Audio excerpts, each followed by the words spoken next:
Chapter 137. Think about it. When you are hungry but not thirsty. First, there is a piece of steaming, crispy and fragrant beef wrapped in delicious sauce.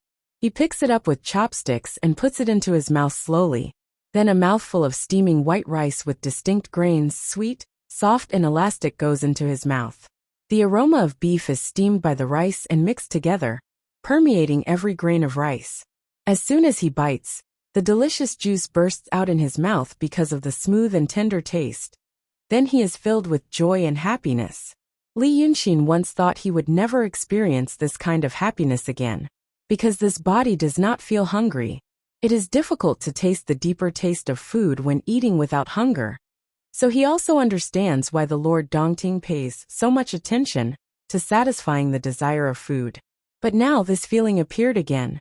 People are worshipping the golden statue of Dragon Prince kissed by the vast sea. The cat demon attached to it shared this cup of soup with Li Yunxin. He was indeed a cheese kiss.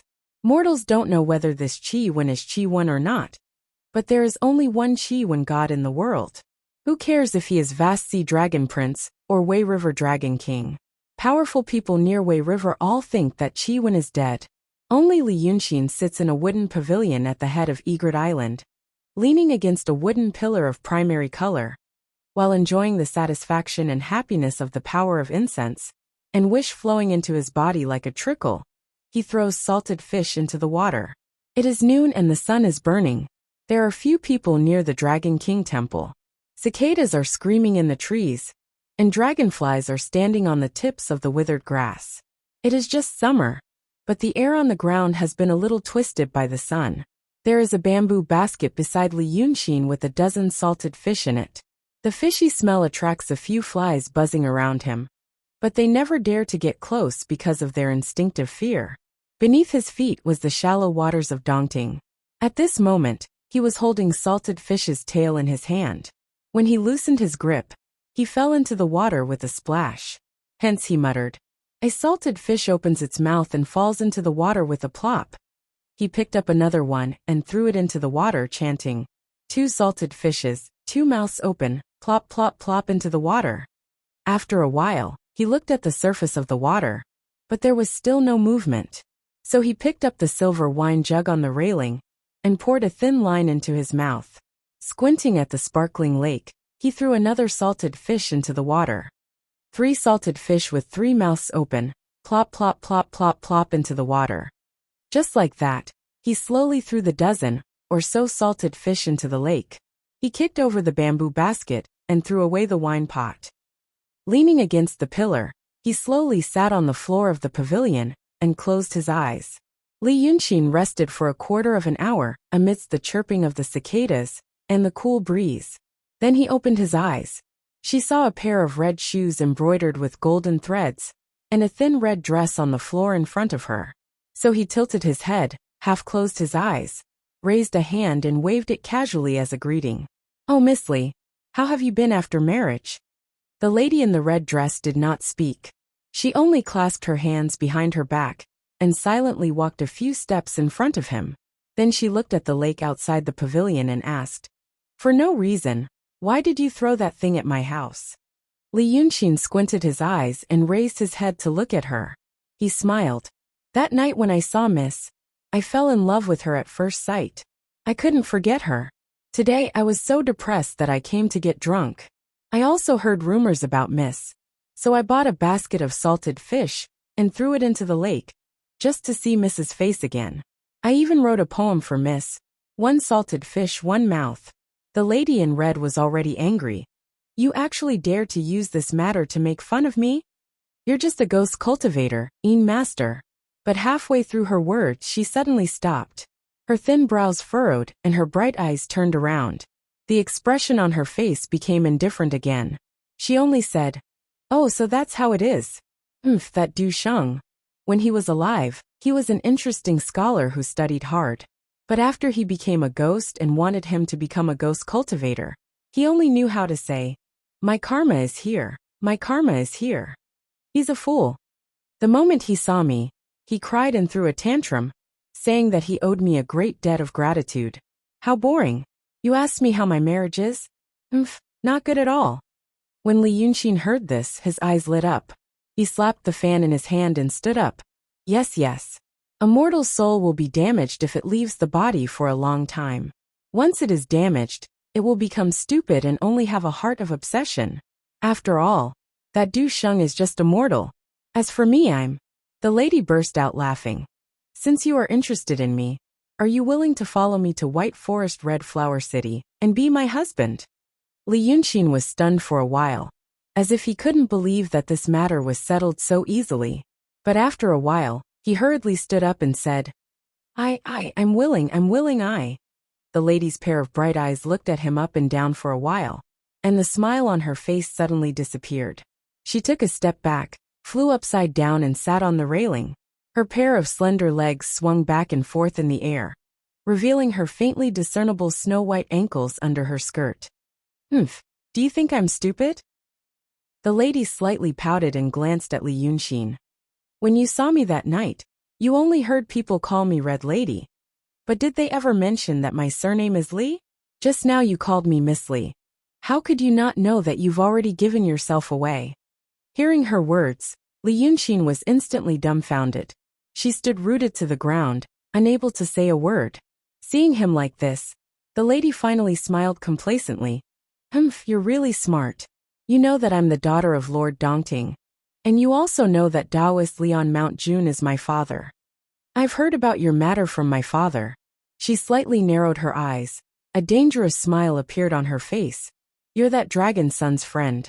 Since you're that dragon son's friend, do you know how I was beaten back to my original form? How I turned into a red carp? And how I suffered? At this time, Li Yunxin put away the previously feigned look of admiration on his face, and became serious. He slightly frowned and clenched his silver teeth. I know. Red Lady slightly raised her face and glanced at him. Even if you know, you should know how much I hate that dragon son. Although it's because of my father. But you put on this play, Do you think I don't know your intention?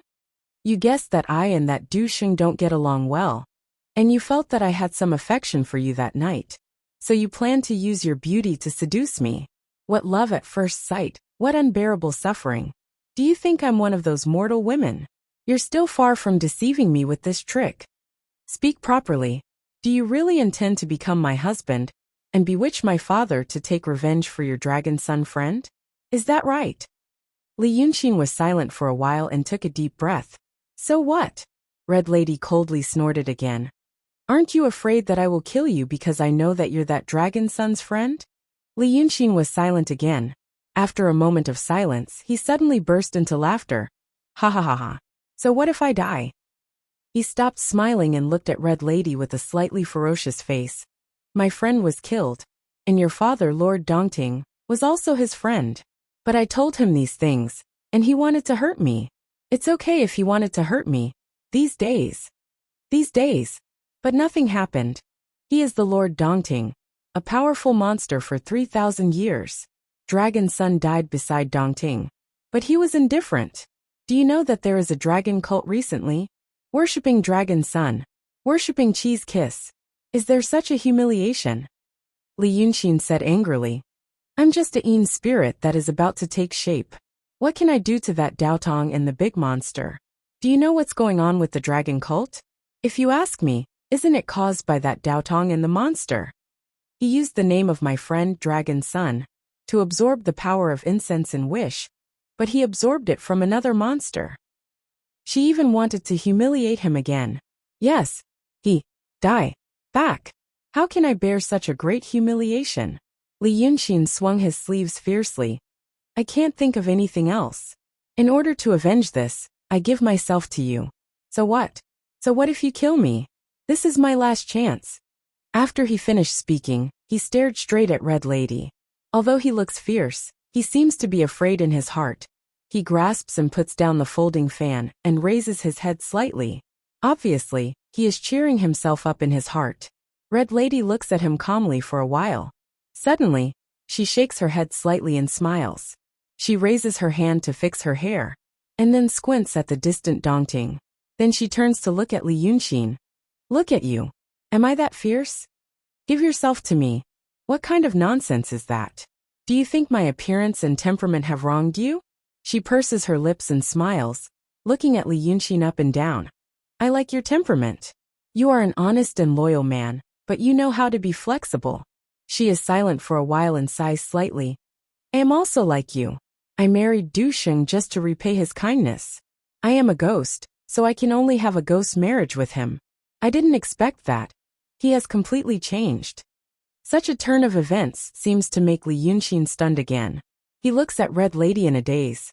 The resolute and sad expression on his face is gone for a moment, and he looks extremely embarrassed.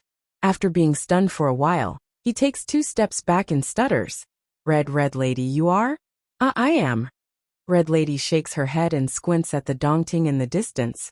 Although Du Sheng is not pleasing, he is my wife after all. That night and these days, I have not paid attention to him. I don't think I will in the future. I just let him stay in Red Flower City and support him. But since he is here, and I am not a shameless person, I won't promise you anything else. You should give up on such thoughts. As for the dragon cult, my father doesn't know it. Red Lady looks at Li Yunxin seriously. You don't know the relationship between my father and Dragon Son, so it's not your fault for this misunderstanding. But don't worry, my father will never ignore it. It's not convenient to tell you the key, but you have to wait patiently. My father also suspects that the dragon cult is created by Daotong and by Yunxin, but it is also because of this that he has to wait. Let's see how powerful the dragon cult is. If it really creates a big demon, how can Daotong sit still? She thinks for a while and sighs. It's also because my father got that. Alas, I think it's also a big trouble. That woman. Li Yunxin immediately says, I heard from the Lord Dongting that he got another concubine. But it's not a concubine. It's a trouble. Now the Taoists in the city of Wei are not willing to leave. After saying this, Red Lady stops talking. She just sits on the fence of the wooden pavilion, holding her chin with one hand and looking at Dongting. No one knows what she is thinking. Her red sleeves slide down, revealing half of her snow-white arm. Li Yunxin doesn't say anything and just stands there. The pavilion quiets down. The cicada, which was scared by them just now, starts to chirp again. An egret schemes over the water, looking for some small fish to eat. A small boat is rowing slowly on the lake. There is only a white line of clouds in the sky. The distant mountains are green and tender. After staying quietly like this for a while, Red Lady lets out a sigh and smiles. This is really good. It's not like the Red Flower City. After saying this, she jumps down from the fence and throws a small bell to Li Yunxin. Li Yunxin catches it and finds that the bell seems to be made of gray iron. It's misty. When he shakes his hand, there is a strange bell sound. Not clear, but a little sharp, like the chirping of a bird. Red Lady points at the bell. That night, you gave me the soul of a Taoist and said it was a gift. I think you must have done something. So you refined the Taoist soul and made it into this bell. Actually, it's interesting that the Taoist soul hasn't dissipated yet and is still conscious. But when you pinch this bell, it's like pinching his ghost. When a ghost is pinched, isn't it very painful? That's why it cries like this when you touch it. It can be used to relieve boredom. She smiles softly as she says this. After that, he rested for a while and suddenly asked, Then do you really love me? Li Yunxin is startled when he hears this. Then he blinks his eyes. You still no shame. Red Lady smiles, jumps out of the pavilion and goes straight into the water. I will help you ease the pain of my father. You must remember my kindness. Li Yunxin looks at her disappearing into the distance. After a while, he finally lets out a sigh of relief. This little demon dares to tease this king. He blinks his eyes and laughs, feeling a little amused. The Lord Dongting is like a human, but his daughter is even more like a human. If he doesn't have to, he really wants to tease her slowly. It's really very interesting. Such a clever little demon. While laughing, he gently pats his hands with the folding fan and slowly walks along the road. While walking, he thinks of something. Like this, he passes through Egret Town, turns into a wild forest, and walks towards the direction of the city of Wei. Suddenly, he sees a man in colorful clothes running towards him while waving his hands and feet, shouting at him. King, King! Disaster, disaster, disaster. This man pats his arms while running, like a child playing, but the expression on his face is frightened and anxious, although it is a slightly protruding, somewhat strange face. When he runs closer, Li Yunqin frowns and kicks him to the ground, scolding him to his face. Disaster, your sister. Only the minions of the villain will shout like this. Do you understand? Chapter 138. In fact, Li Yunqin is quite tolerant to these monsters. He even has a sense of intimacy. When he saw the 4 monsters listening to Mrs. Sanhua, he felt it was novel and interesting. So he gave them names. Sheriff, Tasiji, Shuck and Pheasant.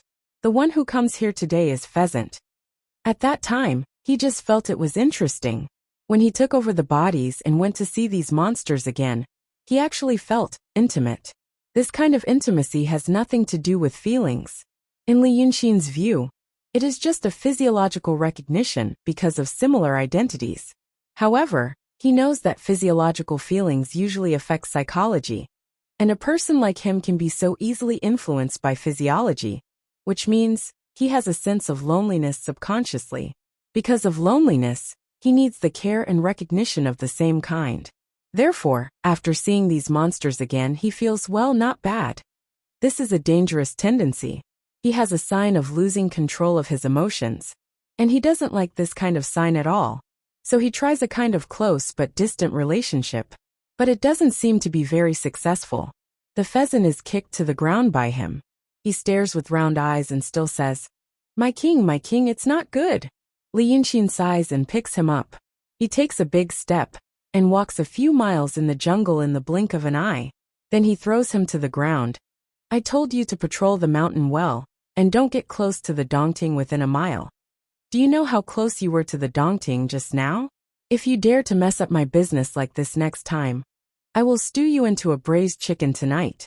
Tell me what's wrong. Before the decisive battle between him and Dragon Sun, and Bai Yunqin, he had ordered Mrs. Sanhua and other monsters to leave the city of Wei. Now he has created the dragon cult, and these monsters have been possessed in the portraits worshipped by the people. The dragon prince of the vast sea indeed has a golden statue, but in the eyes of the people, as the dragon prince, he has no one to order around, which makes him lose his prestige. What kind of person was Lu Laodao?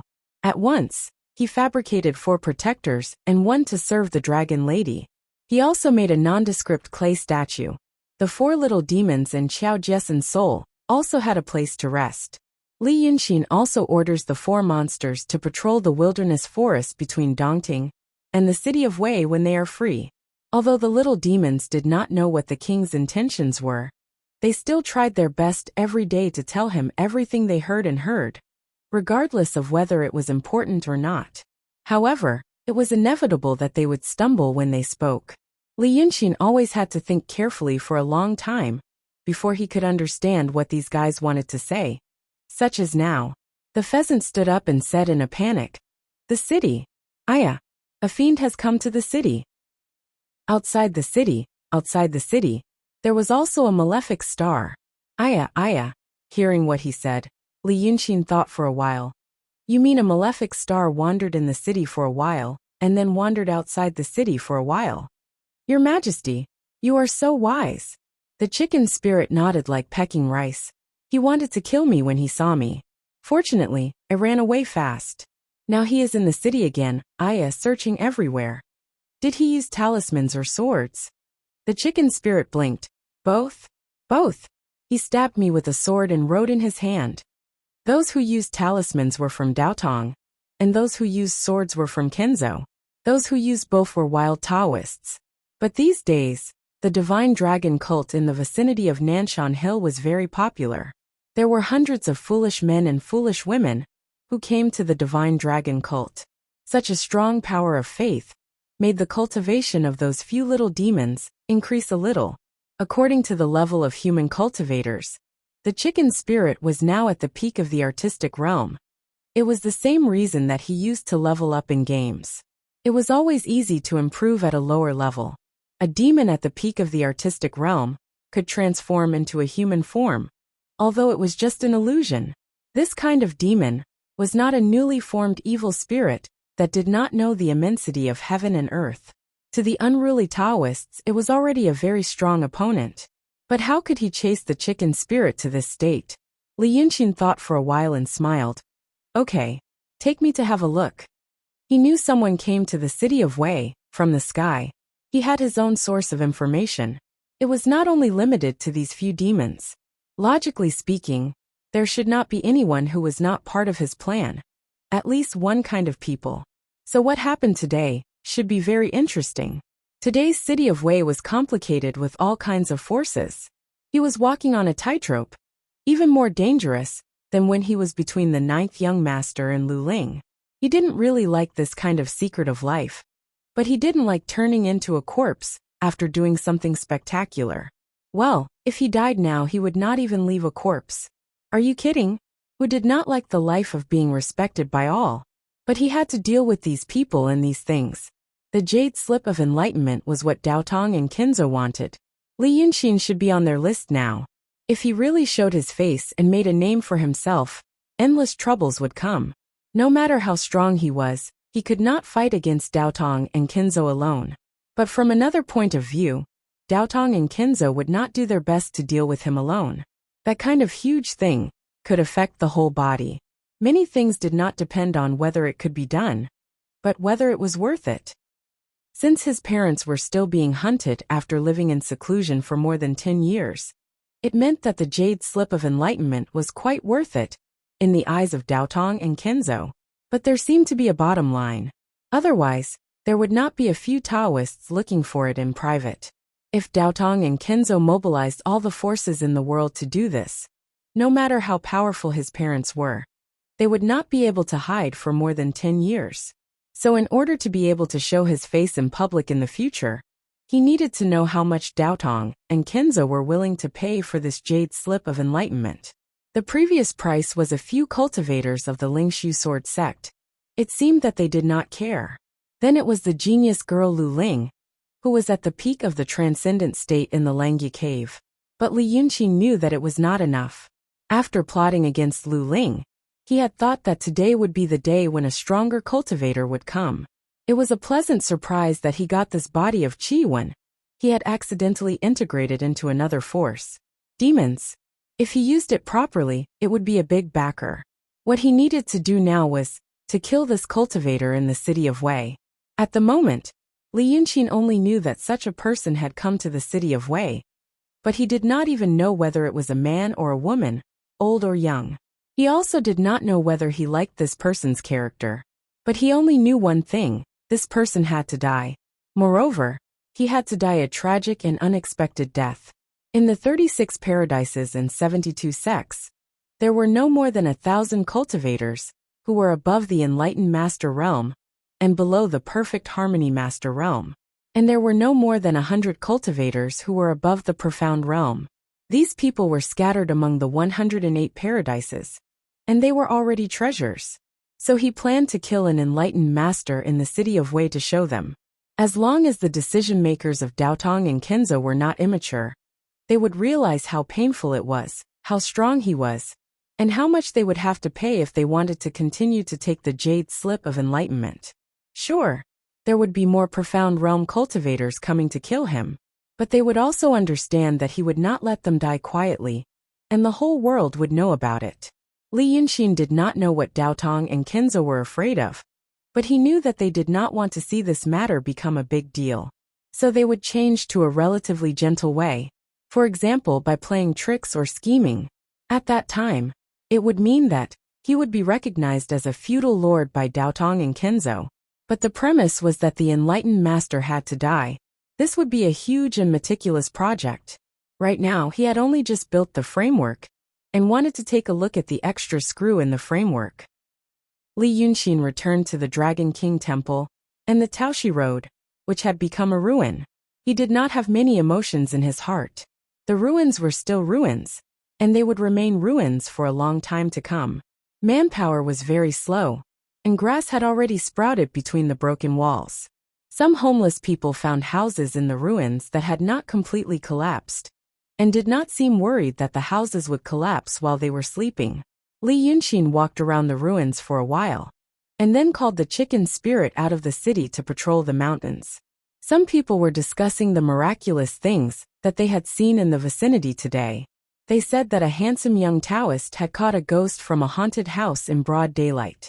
Then he seemed to have fought with some kind of evil and showed off his power. This was exactly what the chicken spirit had said. According to him, at that time, he had transformed into a red-crowned and colorful rooster and was walking around the city of Wei, following Li Yunxin's instructions to see if there were any high-level Taoist. He saw a handsome young man waving a willow branch in his hand, walking along the street. He did not seem very happy, and his brows were tightly furrowed, as if everyone on the street owed him money. Then, the young man stopped in front of an inn. This was a fairly prosperous inn, and there were people going in and out of it at that time. He stood in front of the door and stared at the two doors of the inn for a while, and then walked in without saying a word to the waiter. Coincidentally, a scholar carrying a sword passed by him, and the young man pulled out the sword from the scholar's waist. The sword was also a good sword, and its value was equivalent to a month's expenses for an average family in the city. How could the scholar let go of his sword so easily? He only paused for a while, and without fear of what the young man would do, he pounced on him to take his sword. But the young man did not even look at him, and with one kick, he sent the scholar flying 5 or 6 steps away. The crowd was in an uproar, and thought that he was a martial arts madman, robbing and committing murder in broad daylight on the streets of the old city, and perhaps he would swing his sword at the next moment. Who knew that the young man only took the sword and raised his hand to nail the door of the inn. With a thud, the sword was inserted into the door. The waiter of the inn immediately felt heartache and took a deep breath. This was a century-old inn, and there was a pair of door gods carved on both sides of the door, and they looked very lifelike. It was said that it was made by a master in the early years, and after that master passed away, the value of this pair of door gods increased. Everyone who came and went knew that there was an allusion to this door, and it slowly became a sign of this inn. Now, the young Taoist's sword was inserted into the forehead of the door god, and even if the sword was pulled out, there would be a big hole. So how could the waiter not feel heartache? The waiter saw the innkeeper shouting, and the innkeeper also felt heartache and took a deep breath, and hurriedly ordered someone to report it to the authorities. But at this time, the young Taoist frowned and shouted in a low voice, "Still not coming out?" This shout was like a spring thunder. The people around him felt their ears go numb from the sound. They didn't understand how this seemingly ordinary young man could make such a sound. And after this shout, the corner of the young man's mouth also bled. It was as if he had also broken his own throat with that shout. But he did not care, and only shouted with a hoarse voice, "Come out!" After this shout, more blood flowed out from the corner of his mouth. Who had ever seen a guy who only shouted twice and broke his own throat? It was as if this body did not belong to him, and he did not cherish it at all. He only treated it as a piece of clothing, as if he needed to change it at any time. But soon, people's attention was no longer on this young Taoist. A cloud of black gas from the statue of the door god on the door slowly gushed out. Then, under the clear sky and bright sky, a strange whirlwind appeared on the ground. Then that cloud of black gas suddenly shrunk, fell to the ground, and grew with the wind. In just a breath's time, it turned into a big ghost with a green face and sharp fangs. This sudden change almost scared the people to death. Some people were speechless, and their faces were full of fear, and they turned around to escape. Some people could not move, and only felt their legs go weak, and their crotches became hot and wet. Some people did not even feel anything, and fainted on the ground with their legs together. But just as these people were about to escape, the young Taoist priest had already pulled out the sword that was stuck in the door with a flip of his hand. He held the sword in his right hand, and with his left hand, he wrote a talisman in the air. This sword suddenly shone with a golden light, as if it had just been taken out of a blacksmith's furnace. Then, the Taoist slashed with the sword. The big ghost with a green face and sharp fangs immediately turned into a puddle of stinking black water, splashing on the ground. Everything happened in the blink of an eye. Only now did people realize that they had met an expert. They trembled and retreated a few steps, and then started to shout, They had eyes but did not recognize Mount Tai, and were lucky to have met an expert to slay the demon and so on. But the young Taoist did not even look at them, and only threw the sword away, and with a hoarse voice, he said to himself, "Is this still usable?" It was another tattered body. "If I can't find a good and usable one, humph." After saying this, he raised his hands to support his face.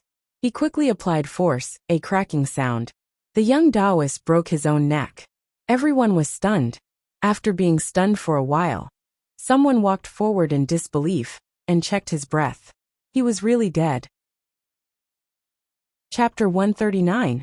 At this point, even mortals could see what was happening. However, only the chicken spirit could see what was happening next. A ball of green light rose from the Taoist's body and trembled in the air before turning into a green Taoist. However, this Taoist priest was extremely ugly, and his stature was short. His expression was cold and arrogant, as if he was the best in the world. The combination of these two made for a comical scene. Although the chicken spirit could transform into a human and speak human language, it was still not a human. It had sentience, but it was like a child. It thought of its King Li's handsome appearance and momentarily forgot itself. It chuckled at the Taoist soul. So ugly! So ugly! What a short-legged ghost! The Taoist only took one look at him and knew that he was a demon with sentience, but he didn't take it to heart. However, when he heard this, he was enraged.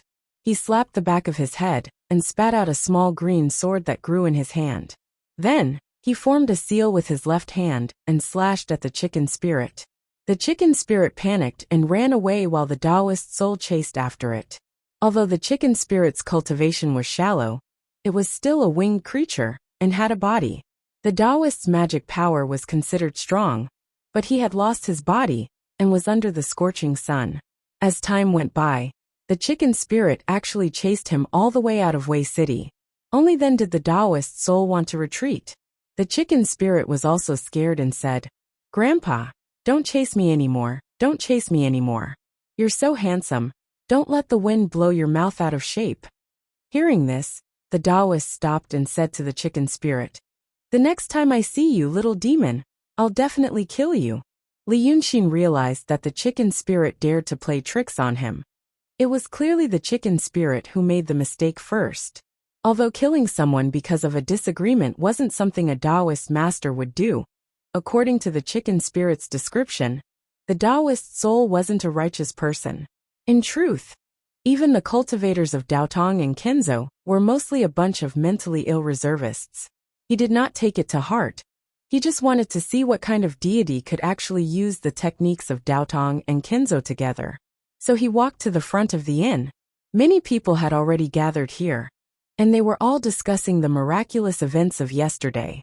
However, the puddle of stinky liquid at the place where the big ghost was killed yesterday had not been cleaned up, so the stench in front of the inn was already unbearable.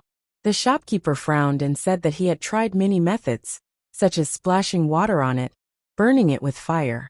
But the puddle of stinky water refused to disperse. Now that the smell was getting stronger and stronger, the guests in the inn all wanted to return their rooms and money. His heart ached so much that he got 3 blisters in one night. Li Yunxin stood in the crowd and stared at the stinky water. He understood what it was. That young Taoist priest was very strong.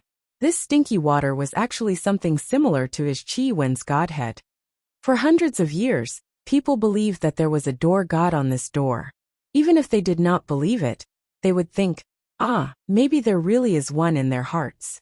Then there would be ghosts possessing the body and receiving the power of wish. Over time, people thought that there was a god on this door, and there was indeed a Een god on this door. So was this Een god a real door god, or a fake one? In between these two blurry boundaries, it became something similar to Qi Wen's emptiness. But for thousands of years, no cultivator had any ideas about this thing. First, you had to turn yourself into a soul. But turning into a soul would cause your mind to be damaged, and you would no longer be your former self. And from a ghost to a ghost cultivator, it was a rather long process. And if you were not careful, your soul would be destroyed. And finally, this emptiness was created by people's belief. It was not as stable as Qi Wen's godhead. Once there was no one to believe in it, it would be gone. But today, that young Taoist priest not only killed the big ghost attached to this emptiness, but also directly dismantled that emptiness, which was this stinky water. But even though it was dismantled, Li Yunxin was not out of ideas. He was not sure about other demons. But since he was Qi Wen, and his origin was somewhat similar to this emptiness, he had a deeper understanding of it. And this deeper understanding was enough for him to comprehend some methods to accomplish this. This was probably the God-given ability of demons and divine beasts. Some things could be understood instinctively, without the need for cultivation. But he was not in a hurry to act, and instead waited in the crowd for a while. More than half of the criminals would not be able to resist returning to the scene after committing the crime, and blend in with the crowd to take a look. Although this wasn't a crime, but according to the chicken spirit's description of that person, he would probably return to take a look. Unfortunately, he miscalculated this time. After waiting for half an hour, there was still no future. However, this miscalculation seemed to have given him a deeper understanding of that person. But in that person's future, there was something else. This street was called Guqing Street, but in fact, it used to be called Guqing Street. The name Guqing Street had been used for nearly 200 or 300 years, until the former capital of the city of Wei was conquered. At the end of this street was the abandoned palace of the city of Wei. The abandoned palace, as the name suggested, was an abandoned palace.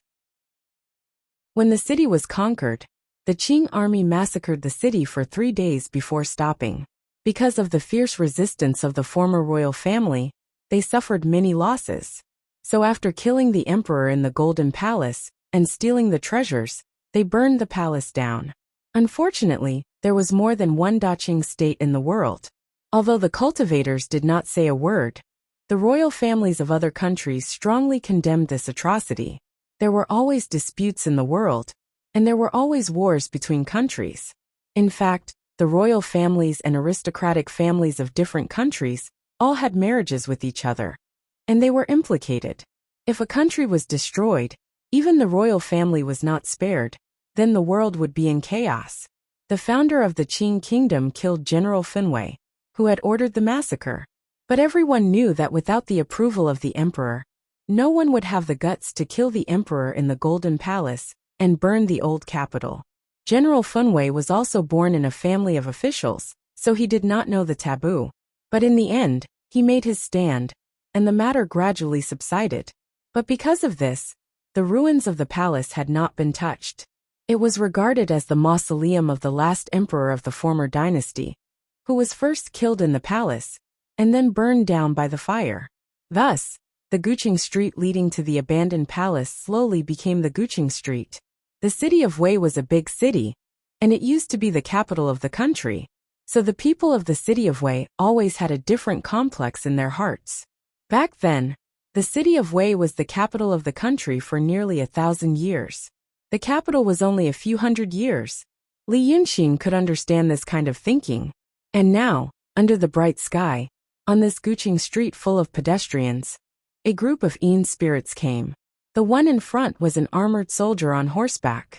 His face was like a melted candle, looking ferocious and terrifying, as if he had been burned alive when he was alive. He held a big spear in his hand. The spearhead was decorated with black tassels. Behind him were 5 soldiers all wearing armor. But the armor was full of scars, as if he had been killed when he was alive. His face was also ferocious and terrifying, as if he had been burned together with the armored soldier on horseback. Such a group of Yin spirits passed through the crowd on the Guqing Street, openly passing through. Everywhere they passed, the pedestrians shivered, thinking that someone was talking about them behind their back. But no one could see them. Chapter 140. The 6 Yin spirits walked to the front of the inn. The ferocious soldier reined in his horse and stared at the puddle of black water. Then he looked at the puncture marks on the door. After observing for a while, he turned around and sat on his horse before asking Li Yunxian, "Do you know the details of this Yin spirit?" Li Yunxin looked at him with interest. He didn't answer but asked, "I used to live in the city of Wei, But I don't know you. What is this? The soldier saw Li Yunxin's calm expression and knew he wasn't an ordinary ghost. So his tone softened a little. I'm the 5th Boyu, the general of the Golden Guards of Weidu.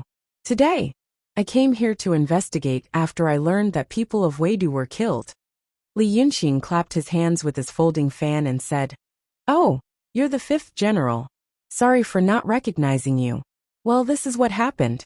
There was a stinky Taoist who came here to poke a door, and a big ghost came out. Then he killed him. After that he committed suicide. Only a wisp of ghost was left, and no one knows where it went. Now there's a puddle of water in front of the inn. We can't do business anymore. It's really harmful. When Li Yunxin was talking to the general of the Golden Guards of Weidu, he was standing in the crowd. When he finished talking, there was already a small empty space beside him. He was a handsome scholar standing on the street and talking to the air. Previously, a big ghost was found in this door, and before that, there was a battle between demons and cultivators in the city of Wei. Everyone was already in a state of panic. Seeing him like this, they immediately thought, it's a ghost again. But Li Yunxin didn't care at all. He just kept talking. Oh, that's not necessary. It's just that I feel like old friends with you. It must be fate. Although you and I are different, we are both Yin spirits. I happen to have an idea. At this time, people were guessing whether he was really talking to a ghost or a lunatic. He raised his head slightly and stared at the sky.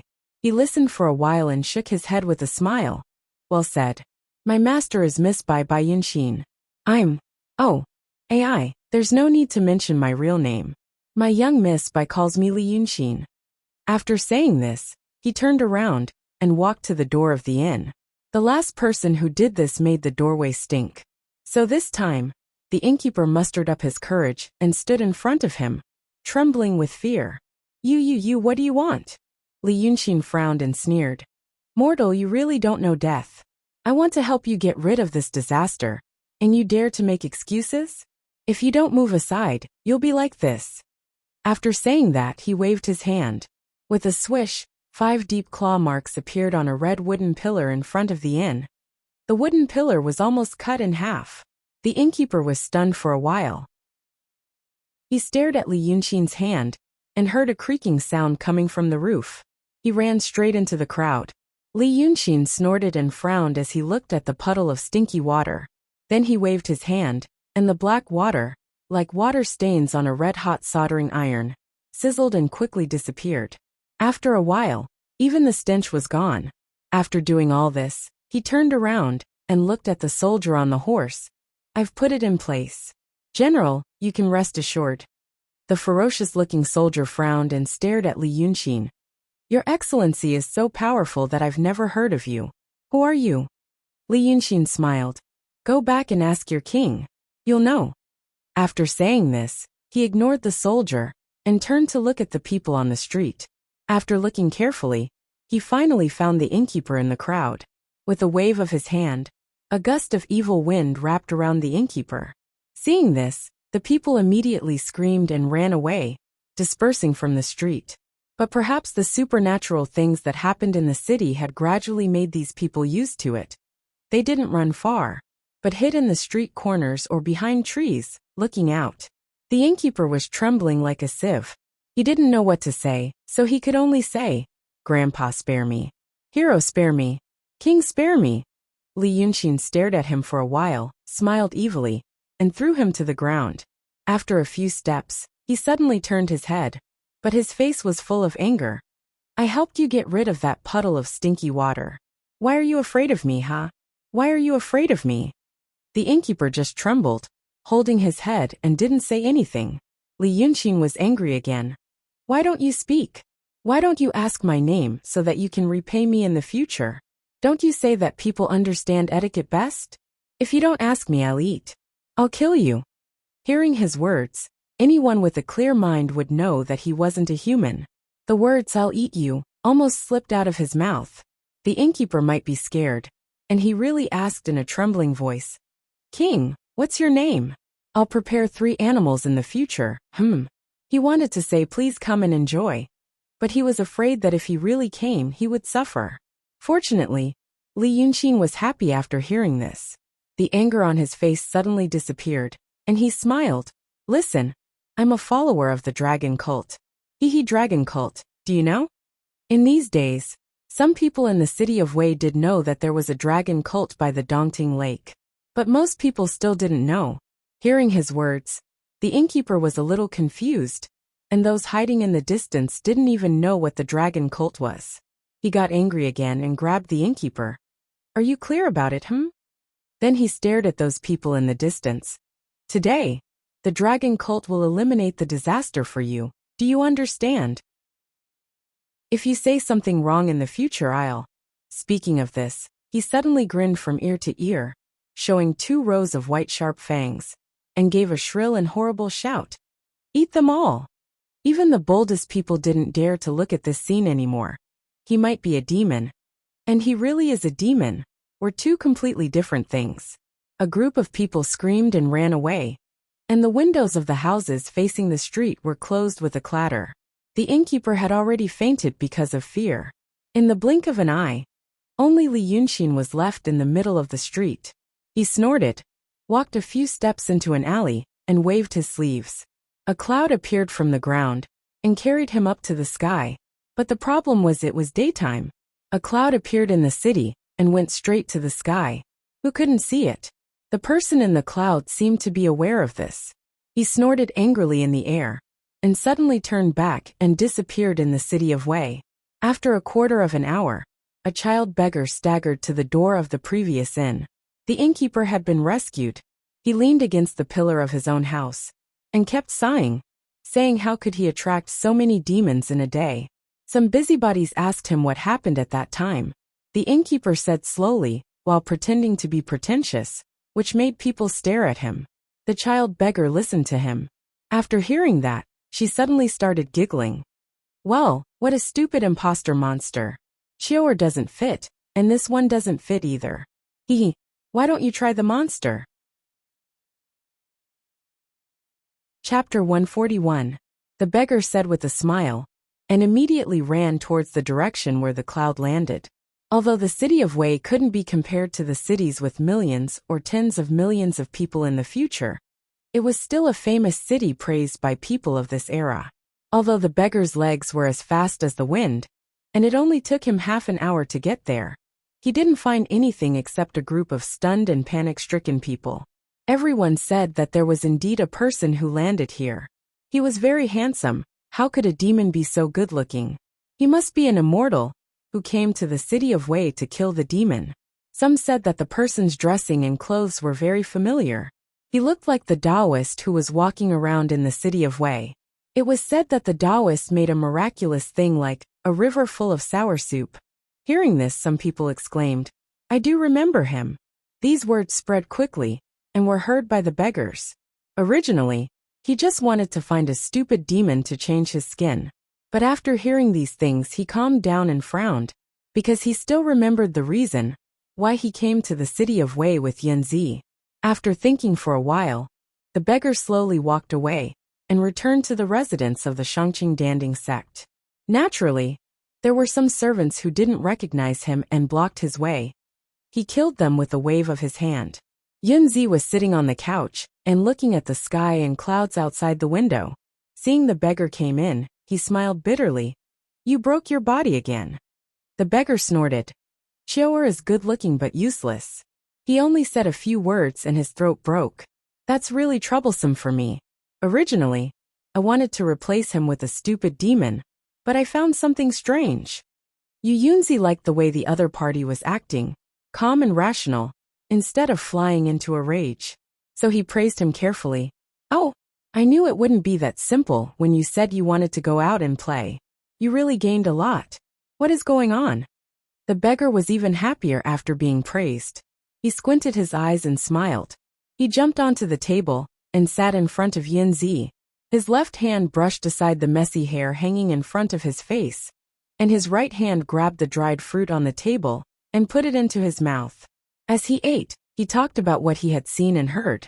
Yunzi listened attentively, closed his eyes and thought for a while, before letting out a sigh. He's a tough one to deal with. Who? That stupid demon? That monster is indeed stupid.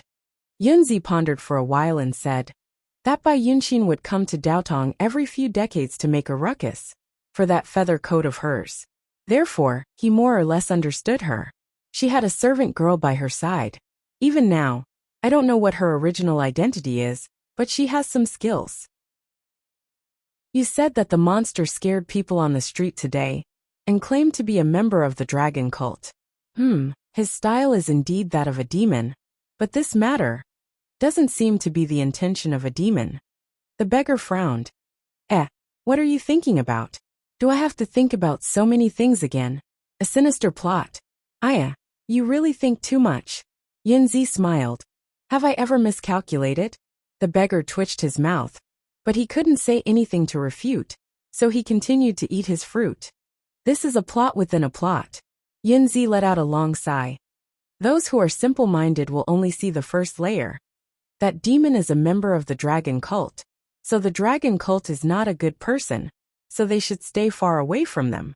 Those with a deeper mind would have noticed something unusual.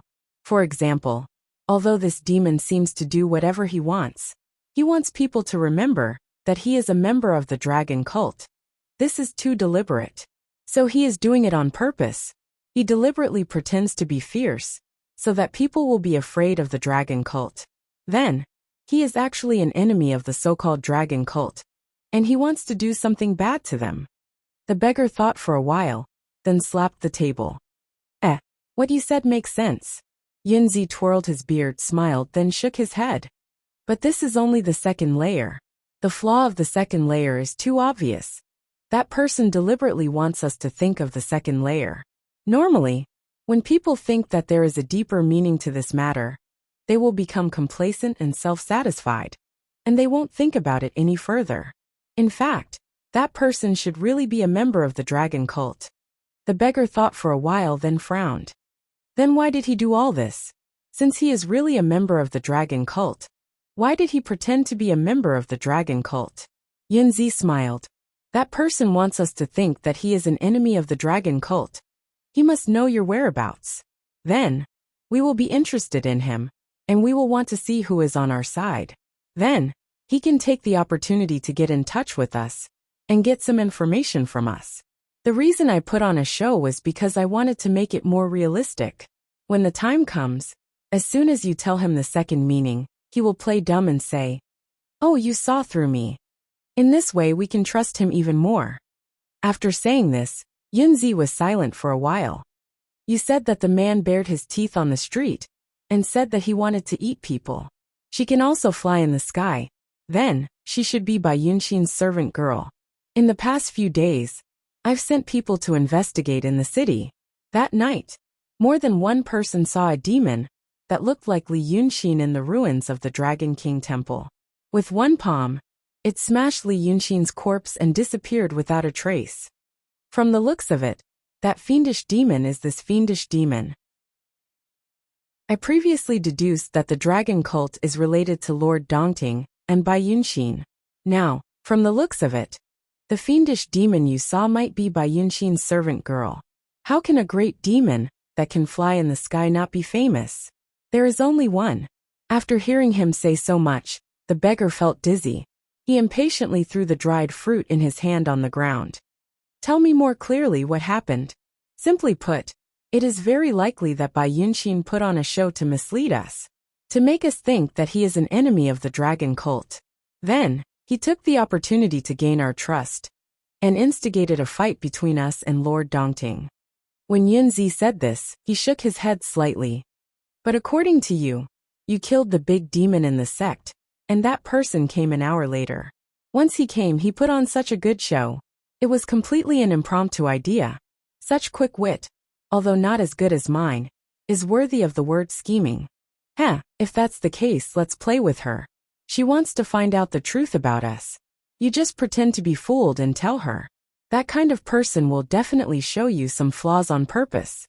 Then I can find out their inside story. In the end, I will make them regret that they played such tricks on me. They really don't know the meaning of death. After hearing this, the beggar's eyes brightened. Good. I'm willing to do this. But if it's done, Then, the fiendish demon will go with you." The beggar laughed and ran out like a gust of wind. Chapter 142. 2 days later, the beggar finally found the man who called himself Li Yunxin. He was sitting in a branch of the Southwood restaurant in the north of the city, drinking wine. The street was lit up, and there were young men and women. Li Yunxin held a small wine cup and rubbed it against his lips, looking at the pedestrians on the street lazily. Occasionally, he smelled the aroma of snacks on the street and tossed a few taels of silver to the waiter, asking him to buy them. Soon, the table in front of him was filled with all kinds of food, looking very sumptuous. But he didn't eat, only sipping the wine, as if he was waiting for someone. The beggar walked over as if there was no one else around, sat in front of Li Yunxin casually, grabbed the food on the table and started eating. Seeing this, the waiter hurried over to chase him away, but Li Yunxin smiled and waved his hand. "This is a friend. It's okay." The beggar glanced at him and continued to eat. When he was full, he burped and stared at Li Yunxin carefully. "You're an interesting demon." Li Yunxin was slightly stunned and frowned. "What?" Seeing him like this, the beggar felt a bit proud and said, "You knew that I was looking for you these days, so you deliberately exposed your whereabouts so that I could find you. Now you're waiting for me here. I'm here. Say what you want to say." Li Yunxin was stunned again and slowly put down the wine cup. "I don't know what you're talking about.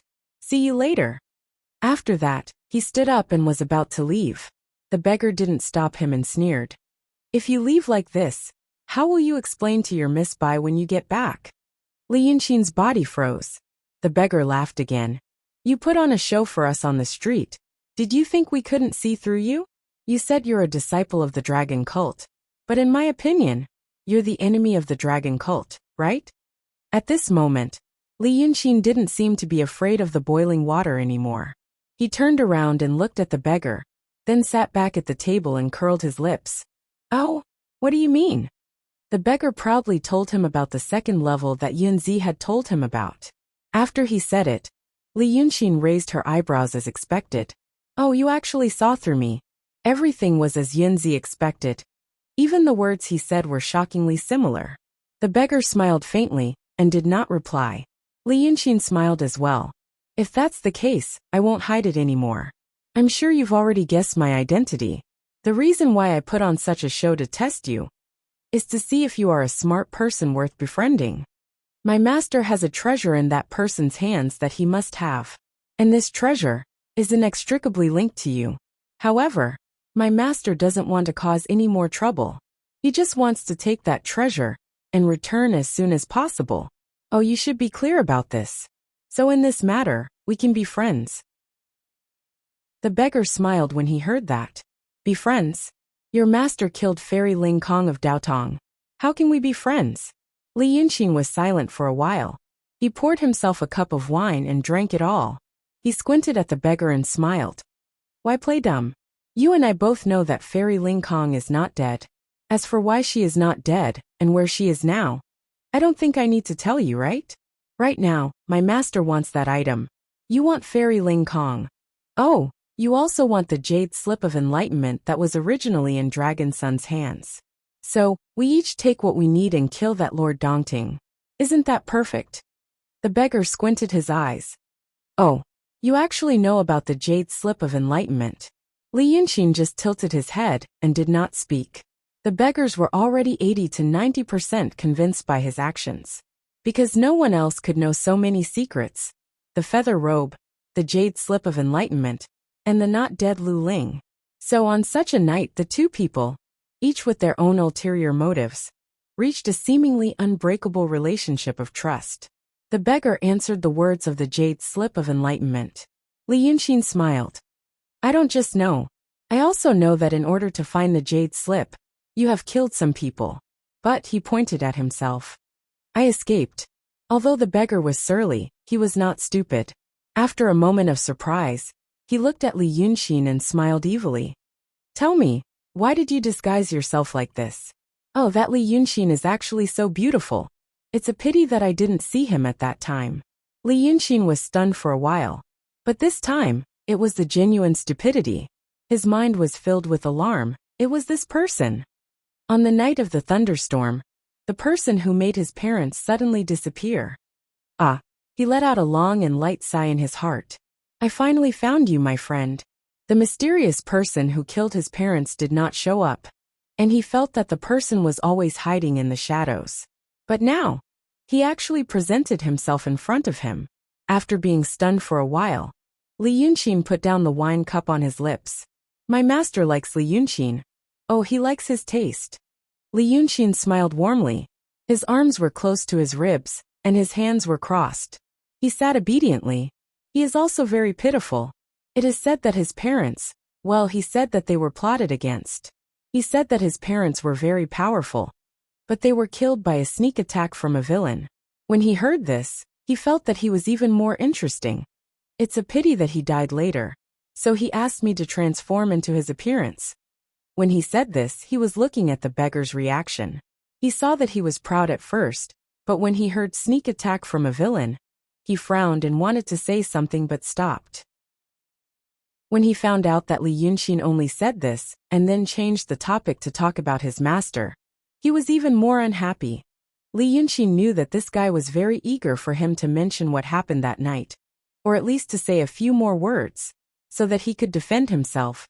To immediately defend himself, because of the words sneak attack from a villain, would make him seem impatient, which was not the behavior of a master. But he didn't say it.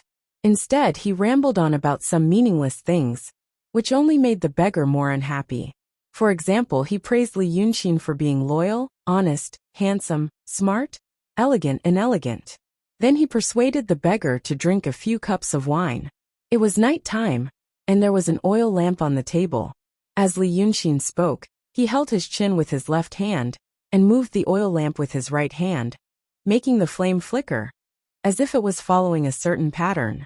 The light, the brightness, the sound of the oil lamp sliding on the table, the rhythm of his words, his eyes, and his movements. In the end, it made the beggar, who was already annoyed and unwilling, even more annoyed. Then, Li Yunqin smiled and shook his head slightly. My mistress said that the person who killed his parents that night should also have great abilities. When such words fell into the beggar's ears, the annoyance in his heart seemed to be suppressed in an instant. What does this little maid know? Big Monster by Yunqin is really knowledgeable. Such a short period of happiness suddenly appeared in his heart, and his mood also became exceptionally good because of this sudden temporary relief. The words great abilities finally drew out all the words that were hidden in his heart, that he didn't know whether he should say or not. Thus he laughed. Bullsh asterisk T. Let me tell you, I was the one who killed Li Yunqin's parents. I won the battle openly from 1,000 miles away. Chapter 143. Li Yunqin was silent for a moment. Then he smiled. This is the first time I've heard of this. We've talked for so long, but I don't know how to address you. The beggar smiled arrogantly, and stood up from the table. He was originally a teenager of 12 or 13 years old, but after drinking a few glasses of wine, the prodigal son had become a hero. He now looked a bit heroic. Call me Qing Liangzi, the beggar said. Remember, my Taoist name is Qing Liangzi. Even though I change my appearance often, my name will never change. Li Yunqin smiled demurely. Qing Liangzi. Which grotto heaven's name is that? Qing Liangzi coughed. I'm not from the grotto heaven. Then you must be an expert from a sect, also a deity. Qing Liangzi frowned slightly. Not a sect either. Although the candlelight was dim, Li Yunqin had keenly captured the change of expression on this mysterious Qing Liangzi's face, especially when he drank and his control over his facial muscles became weaker. It was a very familiar expression, and he had seen it more than once in his previous life. For example, during a blind date, a girl from a small town kept bragging to a man who returned from the capital and had an annual salary of 500,000 yuan, that she earned 3,000 yuan a month. She was considered an elite in the local society, and looked at the silent man with a contemptuous and arrogant expression. Li Yunqin saw the expression on Qing Liangzi's face that a man should have. This made him feel astonished. In his opinion, even though Qing Liangzi wasn't a very normal person, He was more normal than all the cultivators he had met. Perhaps because they needed to go through the heavenly tribulation. Almost all the cultivators in Daotong and Kinzo had very serious psychological problems. And this psychological problem was caused by their abandonment of lust, which was a high-end and grand method. A normal person must have emotions and desires. If one day, a person suddenly lost interest in everything and felt bored, then Li Yunxin would say that this person might have depression. However, for many cultivators, this was just a heavenly tribulation and a kind of emotion. He was a normal person to begin with. Even if he cultivated, he would still be a normal person with magical powers. It would be strange if he didn't have a psychological problem. But this was the tradition of cultivators. Daotong and Kinzo had their own set of methods that allowed cultivators with serious psychological problems to survive for thousands of years. Moreover, their lives were much better than those of ordinary people. After all, the cultivators had their own little society. Under specific rules and order, they could form a small world that was different from a normal person's. However, this quantum master Qing, so far, he had been acting too much like a normal person. There was indeed something wrong with him. He had a slight tendency to act out his personality. Li Yunxin was more familiar with this kind of personality. He liked to use exaggerated words and deeds to attract others' attention, and at the same time, he would use his emotions too much. In fact, it could be inaccurately and crudely described as severe chinibyu. Li Yunxin, who had self-diagnosed himself as a high-energy antisocial and a performative personality, knew very well that the expression on Qing Liangzi's face meant that he believed in the depths of his heart that his background was higher than that of a sect, even higher than that of a grotto heaven.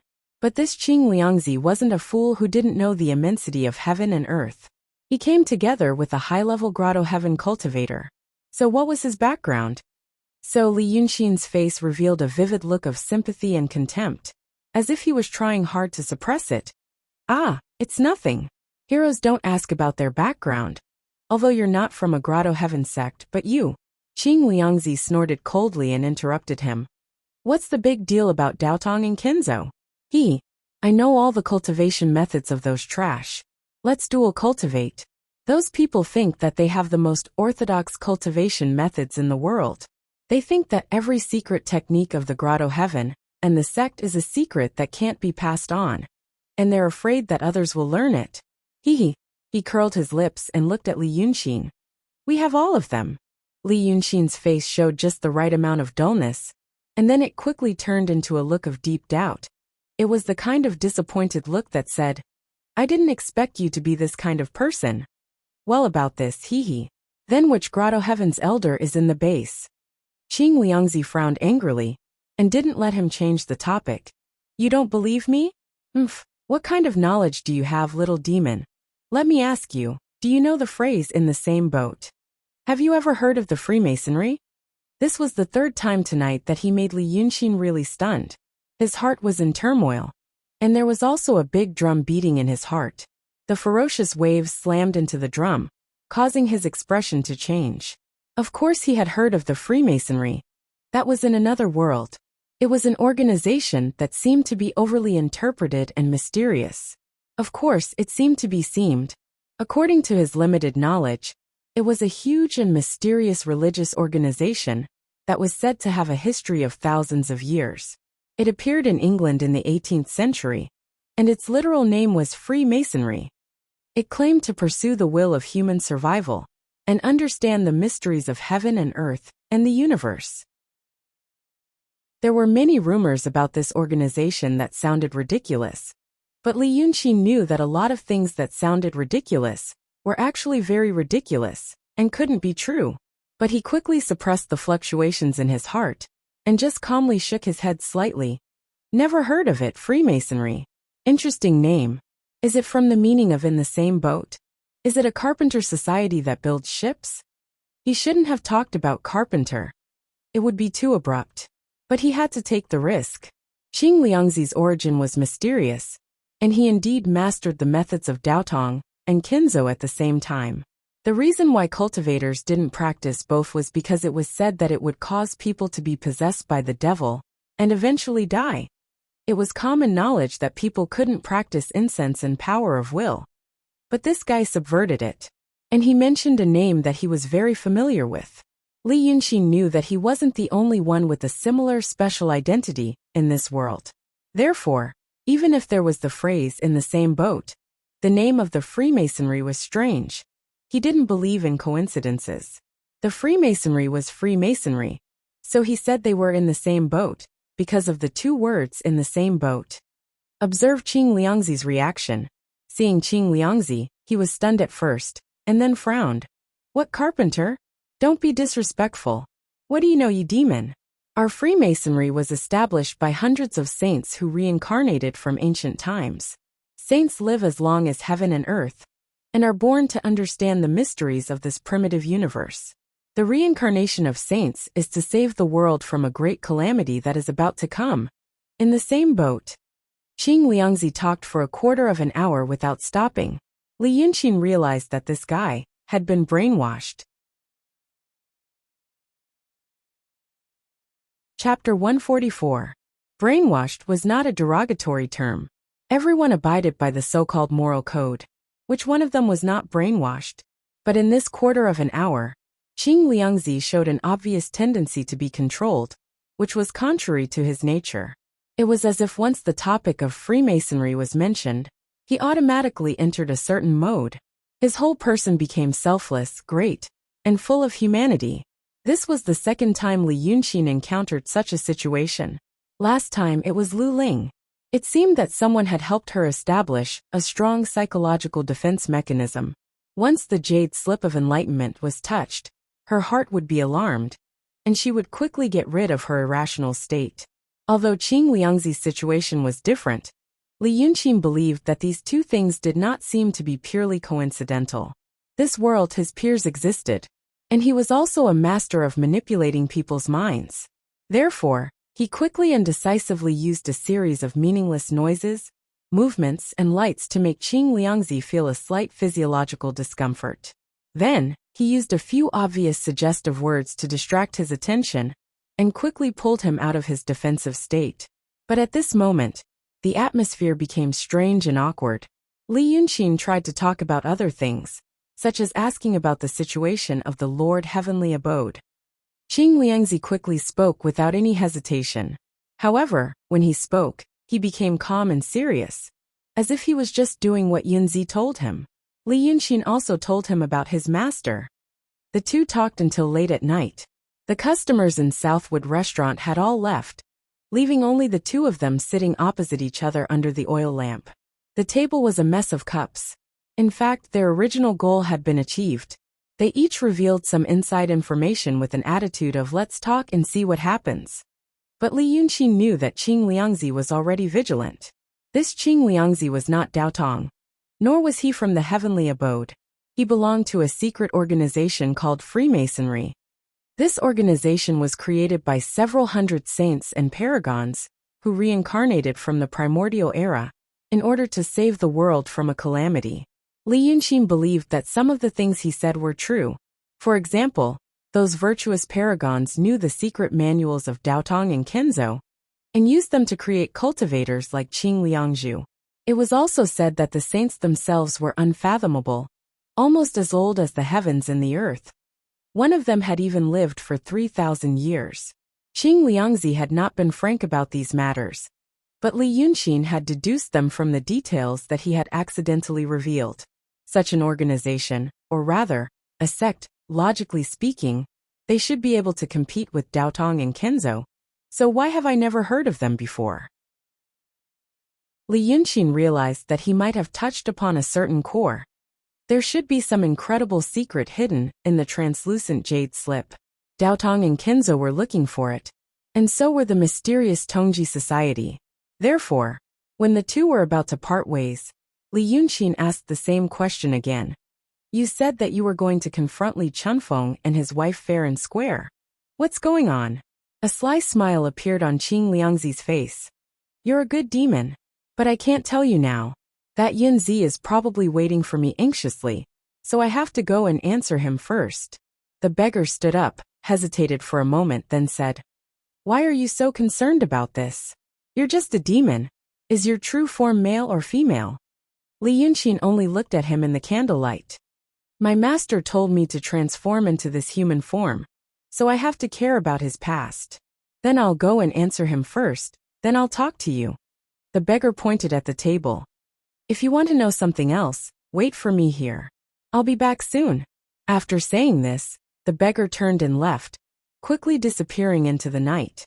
Seeing that the beggar had left, the waiter who was lying on the table rubbed his eyes and yawned. He walked over and said, Young master, I'll take this cup away. Li Yunxin closed his eyes and thought for a moment, then shook his head slightly. No need. Tonight, I'll probably have to stay for a while. The waiter's face turned bitter. He smiled apologetically and said, Young master, it's already past midnight. Our shop is also. But Li Yunxin interrupted him. I'm here. As for you, leave quickly if you want to live. Any later, and you won't be able to leave. After all, this waiter had seen a lot of the world. After hearing what he said, several possibilities popped up in his head. This person wanted to rob. This person wanted to take revenge. This person was crazy. While thinking about these possibilities, he slowly stepped back. But Li Yunxin ignored him. So he took a few steps back and hurriedly ran behind the tall counter. He shook the shopkeeper awake and told him in detail what happened just now. After all, the shopkeeper was more patient than him. He casually took a heavy ingot of silver from behind the counter and wrapped it in his sleeve. He walked out to take a look. First, he cupped his hands to Li Yunxin from afar. Friend, please. May I know which? But he couldn't finish his sentence. He could only stare at Li Yunxin with his mouth open and eyes wide. The ingot of silver in his hand fell to the ground. In the corner of the dark hall, on the table illuminated by the oil lamp, the handsome young scholar had already moved his cup to the side, revealing the surface of the table. When they looked, Li Yunxin had already used his finger to draw the outline of an armored soldier, riding a horse on the wooden table. Once the drawing was done, he slammed his hand on the table. Immediately a green-haired little soldier on horseback stood up from the table. This little person was only as tall as a palm, and the horse he was riding was like a mouse. Li Yunxin said something in a low voice, and the little person shouted at the horse. The horse leapt to the ground and galloped out of the door.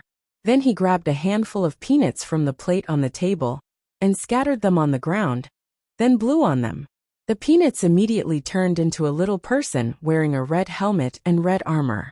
They were also the size of a palm and held a golden dagger axe in their hands.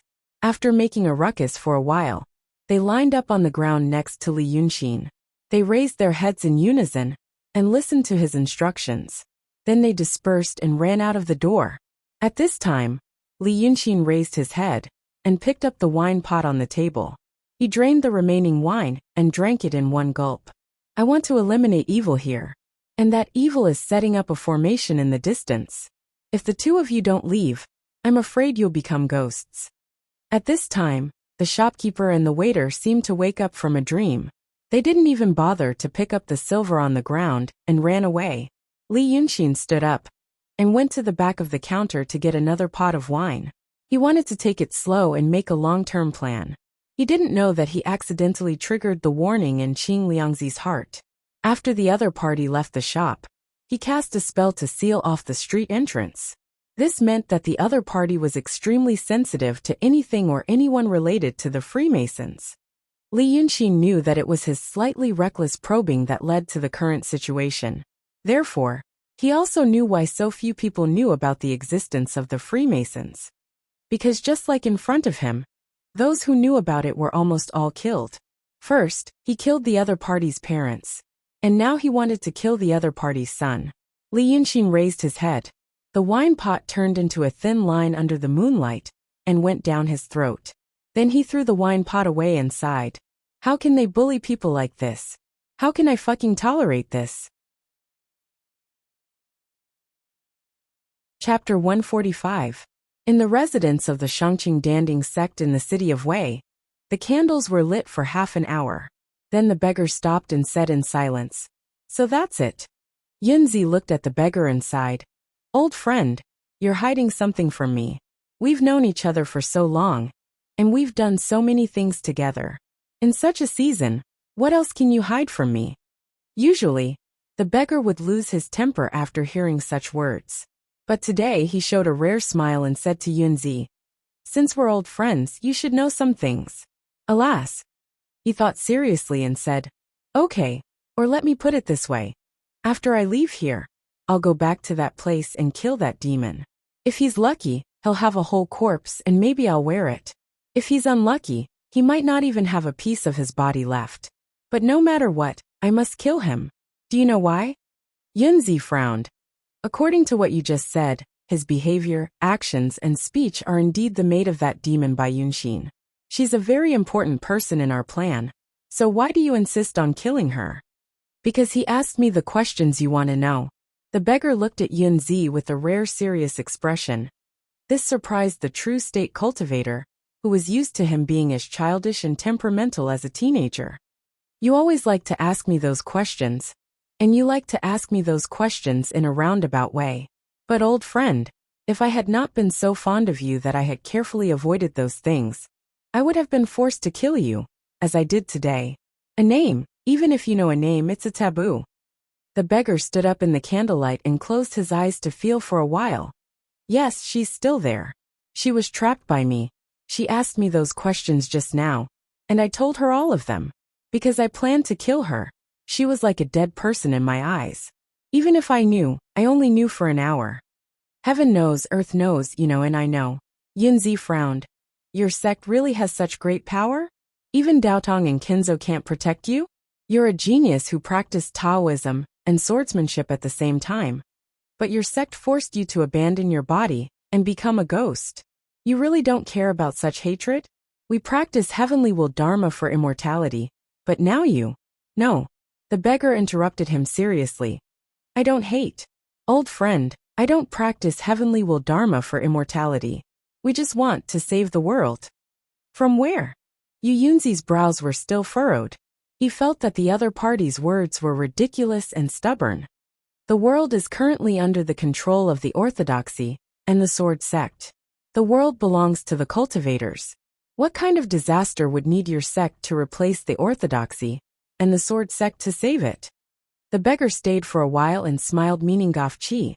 Taoist of sect of Daotong and Kinzo of Taoists. Of Chung of sect. Daotong and Kinzo are made up of cultivators. Moreover, are all these cultivators really cultivators from the orthodoxies and sword sects? Or maybe, thousands of years ago, even enlightened beings could occasionally listen to the teachings of the celestials and be taught the Dharma. Now, except for the two sages who claim they can listen to the teachings, is there anyone else, even if it's a profound realm cultivator, who can see the secrets of heaven? Why do you also believe this saying, Deva's 5 decays, immortal's ascension is blocked, heaven no longer exists? People spread this saying everywhere every few thousand years. Yunzi waved his hand disdainfully. Only ignorant low-realm cultivators believe it. How can you believe it? That's not what I mean. The beggar sighed, forget it. If we continue, the relationship between you and me will be in danger. It's time for me to take care of her. This was not the first time their conversation ended like this. Yunzi felt sorry for it, but he was not in a hurry.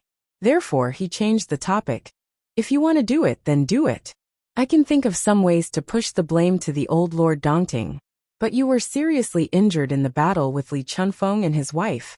And you don't have a suitable body now. Are you sure you can do it? Once he stopped talking about the Freemasonry, the beggar immediately returned to his original nature. He snorted disdainfully. That demon?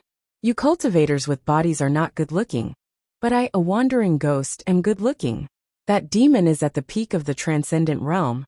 But I don't know why she only has the strength of the emptiness realm. I think she was injured in the battle with Long Sun and Lu Ling. She is a demon, a real demon, the beggar said disdainfully. Demons don't cultivate in Dharmic Tao. Even if they have some innate abilities in Dharma spells, how can they be as profound as my Tianqin Dharma? Yunzi thought for a while and said, but you don't know what the demon's real body is. There are always variables.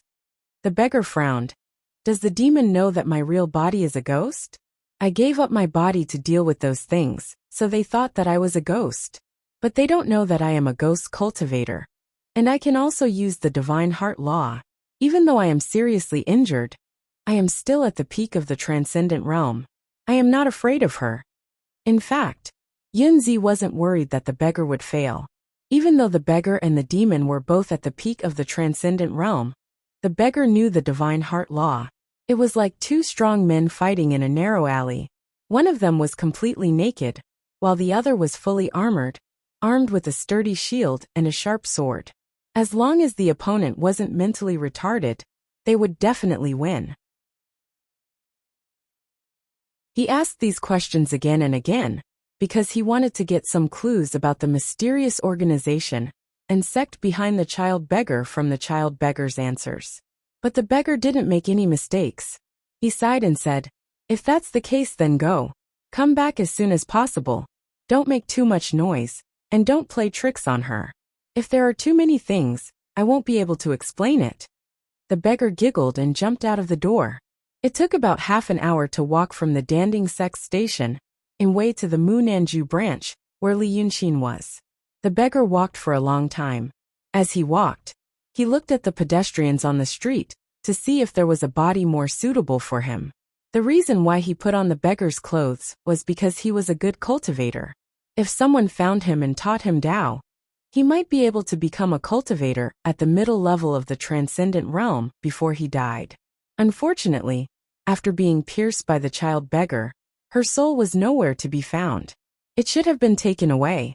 His body was good, but only his potential was good. Speaking of fighting, he was not good enough. But the beggar couldn't find a more suitable body. Most of the people around at this time of the year were bandits who had lost themselves to wine and women. So he walked to the street where the Munanju was. There was someone on the street.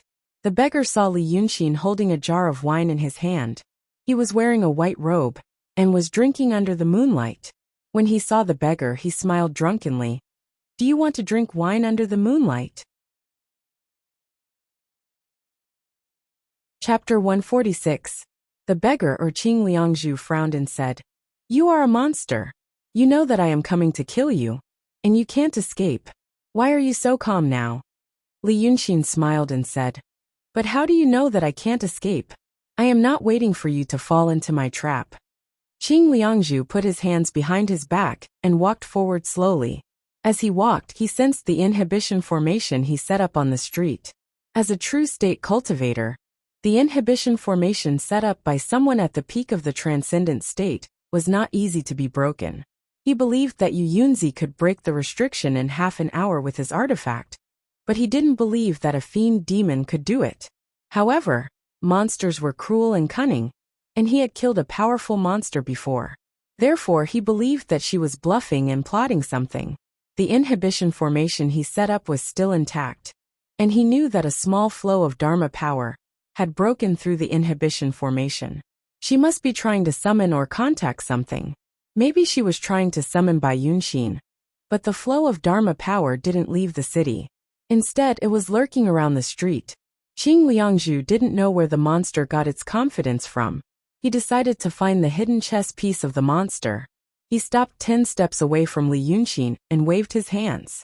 The two ends of the street lit up with a misty green light. Then, the two of them were sealed in this small section of the street by the fog on both sides. Neither sound nor light could get out, so he could do whatever he wanted. Therefore, he said, "If you tell me more or kill yourself, I can leave your body intact." Li Yunxin thought for a while and asked, "Why do you want to kill me?"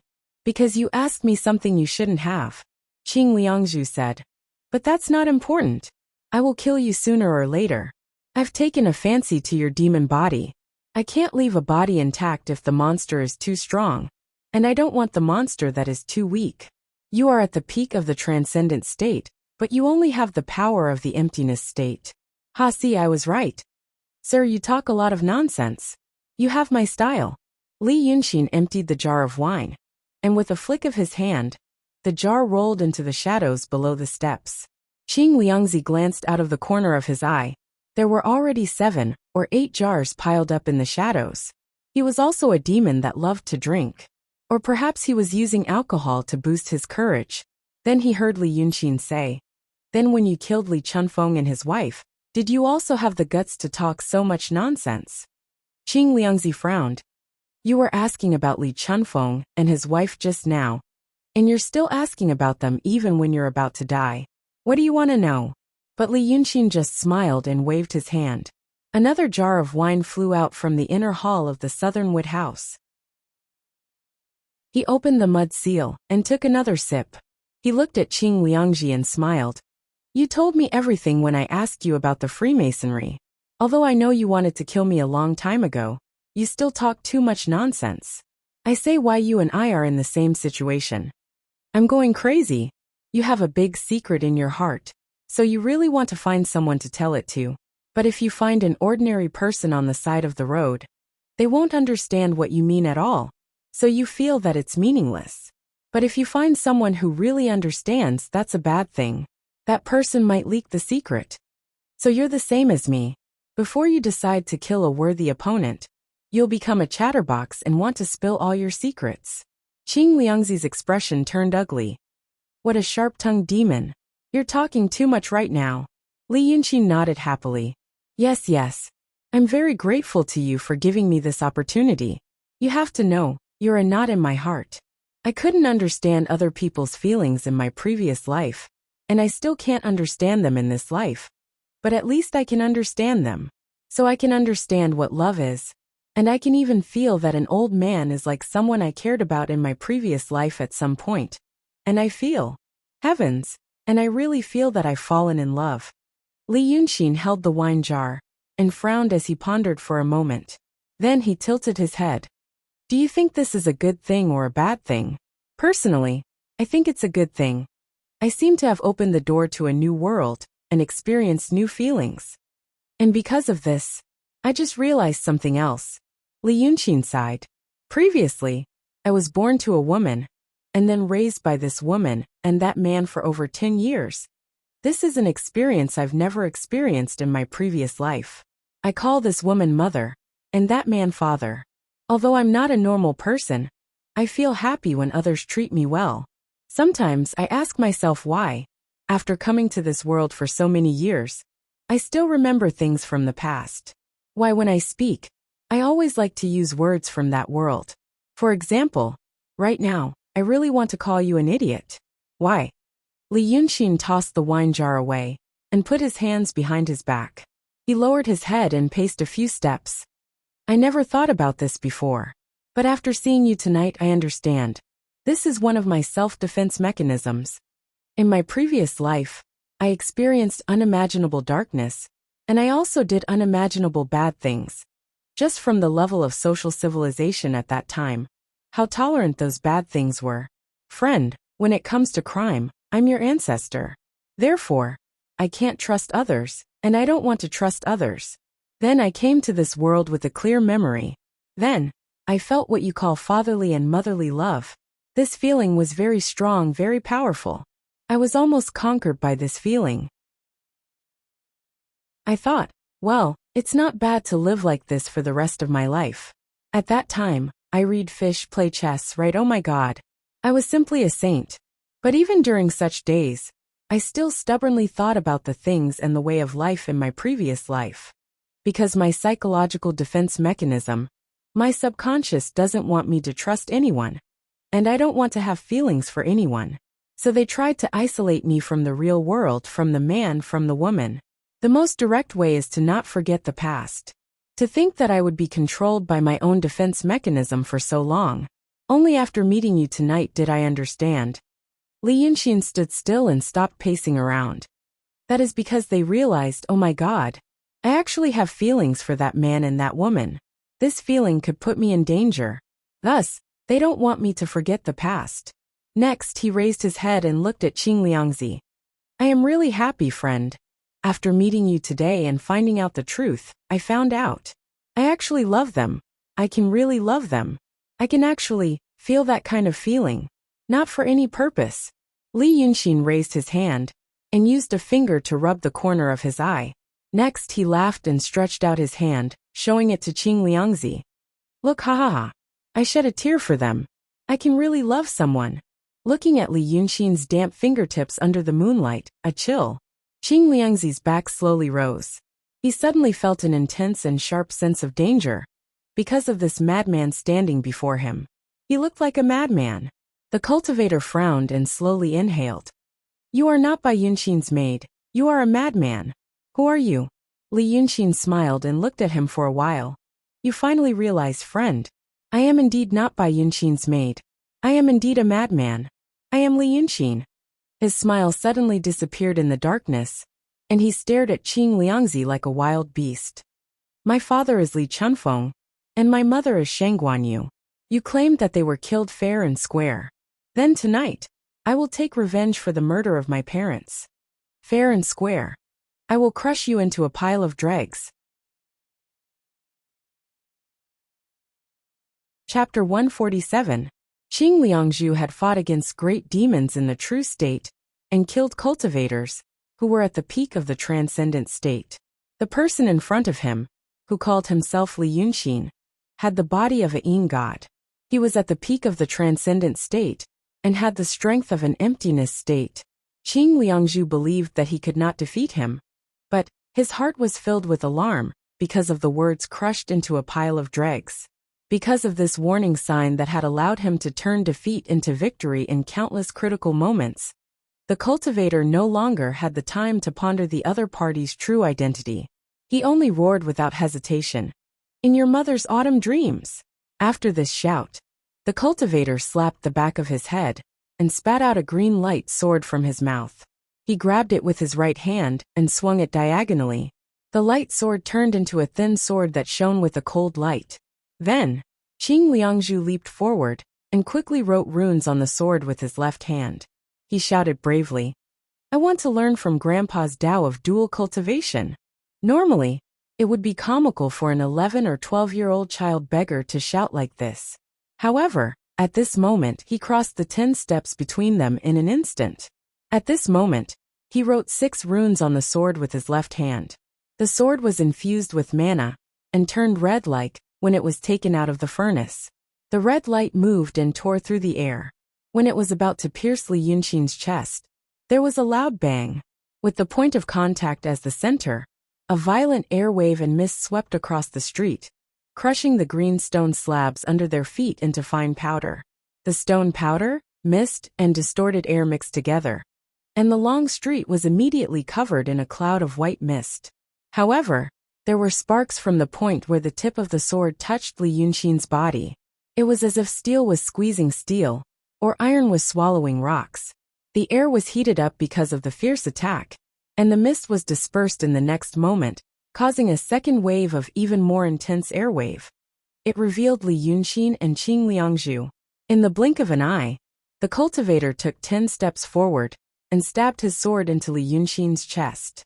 At this moment, where he had been standing, the dust that had been stirred up by his sudden and violent attack had yet to settle, but he had already stabbed 16 times consecutively at a point on Li Yunxin's left chest. This had already surpassed the limits of what the eyes of Daotong cultivators could capture. It was precisely because the 16 stabs overlapped and compressed the air in an instant that the second explosion occurred. It was also at this moment that Li Yunxin had the time to lower his head and take 3 steps back. Then he looked at his chest. Even his clothes were not torn. Qing Lizhu didn't chase after him either. That was because the 16 sword strikes just now were one of the killing moves of the Lin Su sword school of Kenzo, but they hadn't been able to injure him in the slightest. Li Yunxin raised his hand and dusted his clothes. He looked at him with a smile and shook his head. Fast enough, but not strong enough, my friend. With this kind of ability, how could he kill my parents openly? Qing Liangzi slowly lowered his sword and pointed the tip of the sword to the ground. He snorted coldly. It's just a test. Let's see what kind of ability you have. But you do have some tricks. Li Yunxin stood 3 steps away from him. He clasped his hands behind his back and smiled. This method is very simple. It's because I made a painting of the Overlord's carapace, a rare scroll. It would be strange if you could break this painting with your insignificant strength at the peak of the transcendent stage. As he spoke, he took out a piece of paper from his bosom. The paper was yellow papyrus used by Mu Nanju to keep accounts. He had used a bald pen to hastily draw a picture scroll, but it still couldn't conceal the astonishing flow of spiritual power on it. Then Li Yunqing casually tore the picture to pieces. He threw it to the ground. Since it's a method that I said, I won't use it a second time. Qing Liangzi's eyes widened because of this action. You really are, that Li Yunqing? Aren't you dead? And now you're a ghost cultivator. What kind of trick are you playing now? I'm going to crush you into dregs. Friend, why are you so forgetful? Li Yunqing snorted in a low voice and looked at him with a smile. I'll show you the methods that my parents taught me one by one. I'll let you know how stupid your so-called righteousness is to Taoist Danqing's so-called righteousness. Hearing this, Qing Liangzi was so angry that he laughed. He raised his head and looked at Li Yunqing. The thin sword in his hand trembled like a snake that was about to pounce and bite people. You arrogant kid. You think you're great because you blocked my previous attack with a rare scroll. Now I'll show you what I'm really capable of. Qing Liangzi didn't move after saying this, but his body suddenly emitted a dazzling golden light. His entire person seemed to have turned into a sun in an instant, illuminating the entire alley. It was in this golden light that Qing Liangzi shouted in a low voice, Xuanya Golden Light Method. At the same time, Qing Liangzi raised his left arm and wrote 3 words in the air with a drop of blood from the beggar's fingertip. Lok, Yang, Tai. Once the words were written, the mysterious power of the Daotong talisman immediately came out in response to the sky. Wherever the golden light reached in the alley, everything slowed down by half a beat. It was as if it had fallen into a sticky, stagnant, and inescapable swamp of light. Beside Li Yunqing, a small light man suddenly formed in the air in the light. When it formed, it pulled out a sword and stabbed at Li Yunqing's chest. But Li Yunqing dodged this sword with a tilt of his body. The light grazed his left shoulder and shot into the ground. A small piece of soil instantly turned into bright red lava. But this was just the beginning. After the first light man appeared, more light men appeared one after another in the air around him. The golden sword light shot at him from all kinds of unimaginable angles like a storm. But Li Yunqing dodged them all. He was only 3 steps away from the cultivator, but he didn't try to fight with him, because every cultivator knew that when a Daotong Taoist cast a spell, the most dangerous place was right in front of them. A powerful restriction would appear along with the talisman within 3 steps of them. Within those 3 steps, danger was everywhere. But in such a dangerous place, Li Yunqing's speed seemed to be faster than the golden assassin. He was so fast that his figure almost became a shadow in the crisscrossing golden light. The Daotong formula Lock the Balcony was specially used to subdue Yin spirits. In the vast golden light, it would slow down the opponent's speed and shock their mind. Coupled with the Xuanya Golden Light spell of Kenzo, it complemented each other. No one should be able to escape from this killer move. But at this moment, Li Yunqing was not affected by the restriction. He dodged like the wind. In the blink of an eye, he could change his position more than 10 times. In the next breath, not a single sword light could hit him. While Li Yunqing was dodging, she sneered in a calm and unruffled voice. Strong enough, but not fast enough, my friend. With this kind of ability, how could he kill my parents fair and square? You are now in the transcendent state. You can turn illusions into reality, but it is still different from the real state. I guess your golden light spell can last 3, 2, 1, you can't hold it anymore. As soon as he finished speaking, the golden light on the street suddenly disappeared. Darkness once again covered the battlefield. Li Yunqing closed his eyes for a while to get used to the darkness. Then he opened his eyes and looked at the beggar. Then, he took out a papyrus drawing from his bosom and tore it apart. Guang Wang formation breaking painting. I am stronger and more agile than Guang Wang. But your sword light is not as sharp as the weapons of 100,000 soldiers. He smiled in the darkness. This is a painting. This painting was taught to me when I was 7 years old. Qing Liju no longer looked down on him. He realized that he had made a mistake. Li Yunqing was at the peak of the transcendent state, and he was at the peak of the transcendent state. Qing Liju used to be in the real state, But now he was at the peak of the transcendent state. If he was also a Taoist or a swordsman, he could easily kill him. But the problem was, he was a Taoist painting master. He had been tricked by him earlier, and had given him an hour to prepare. A well-prepared Taoist painting master stayed on the street for 2 hours. Qing Lizhu knew what was going on with the dozens of streams of spiritual energy that passed through the restriction he set up. It was Li Yunqin's ambush, because during those 2 hours, Li Yunqin was well prepared and quickly closed the gap between the two of them. He was not an ordinary Taoist painting master, and he was not one of those useless painters worshipped by the Heavenly Cave sect. It had been a long time since anyone had seen the skills of a real Taoist painting master at the peak of the transcendent state. When he fought with Li Chunfeng and his wife, it was their souls that had transformed into their real bodies and fled thousands of miles away. That was a battle of pure cultivation, and they didn't use any of the skills of a Taoist painting master. Now Qing Lizhu knew what Li Yunqin meant when he said fair and square. His mistake was to compete with this Taoist priest Dan Qing, who was well prepared.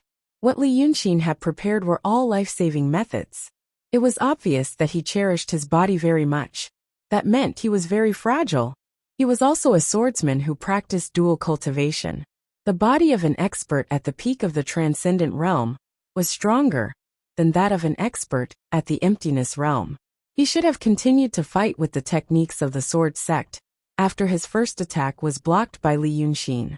He shouldn't have retreated 3 steps.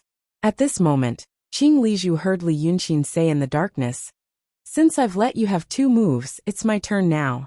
Don't cry when I beat you later." As soon as he finished speaking, Li Yunqin pounced towards Qing Lizhu. Qing Lizhu laughed strangely and raised his sword to meet Li Yunqin. Good timing. At this moment, dark clouds covered the moon, and the long street was shrouded in darkness. However, darkness was not an obstacle for a powerful warrior. Airflow, sound, and temperature could all be used as guiding lights. When Qing Lizhu pounced, he had already written a talisman, a restriction 3 steps in front of him.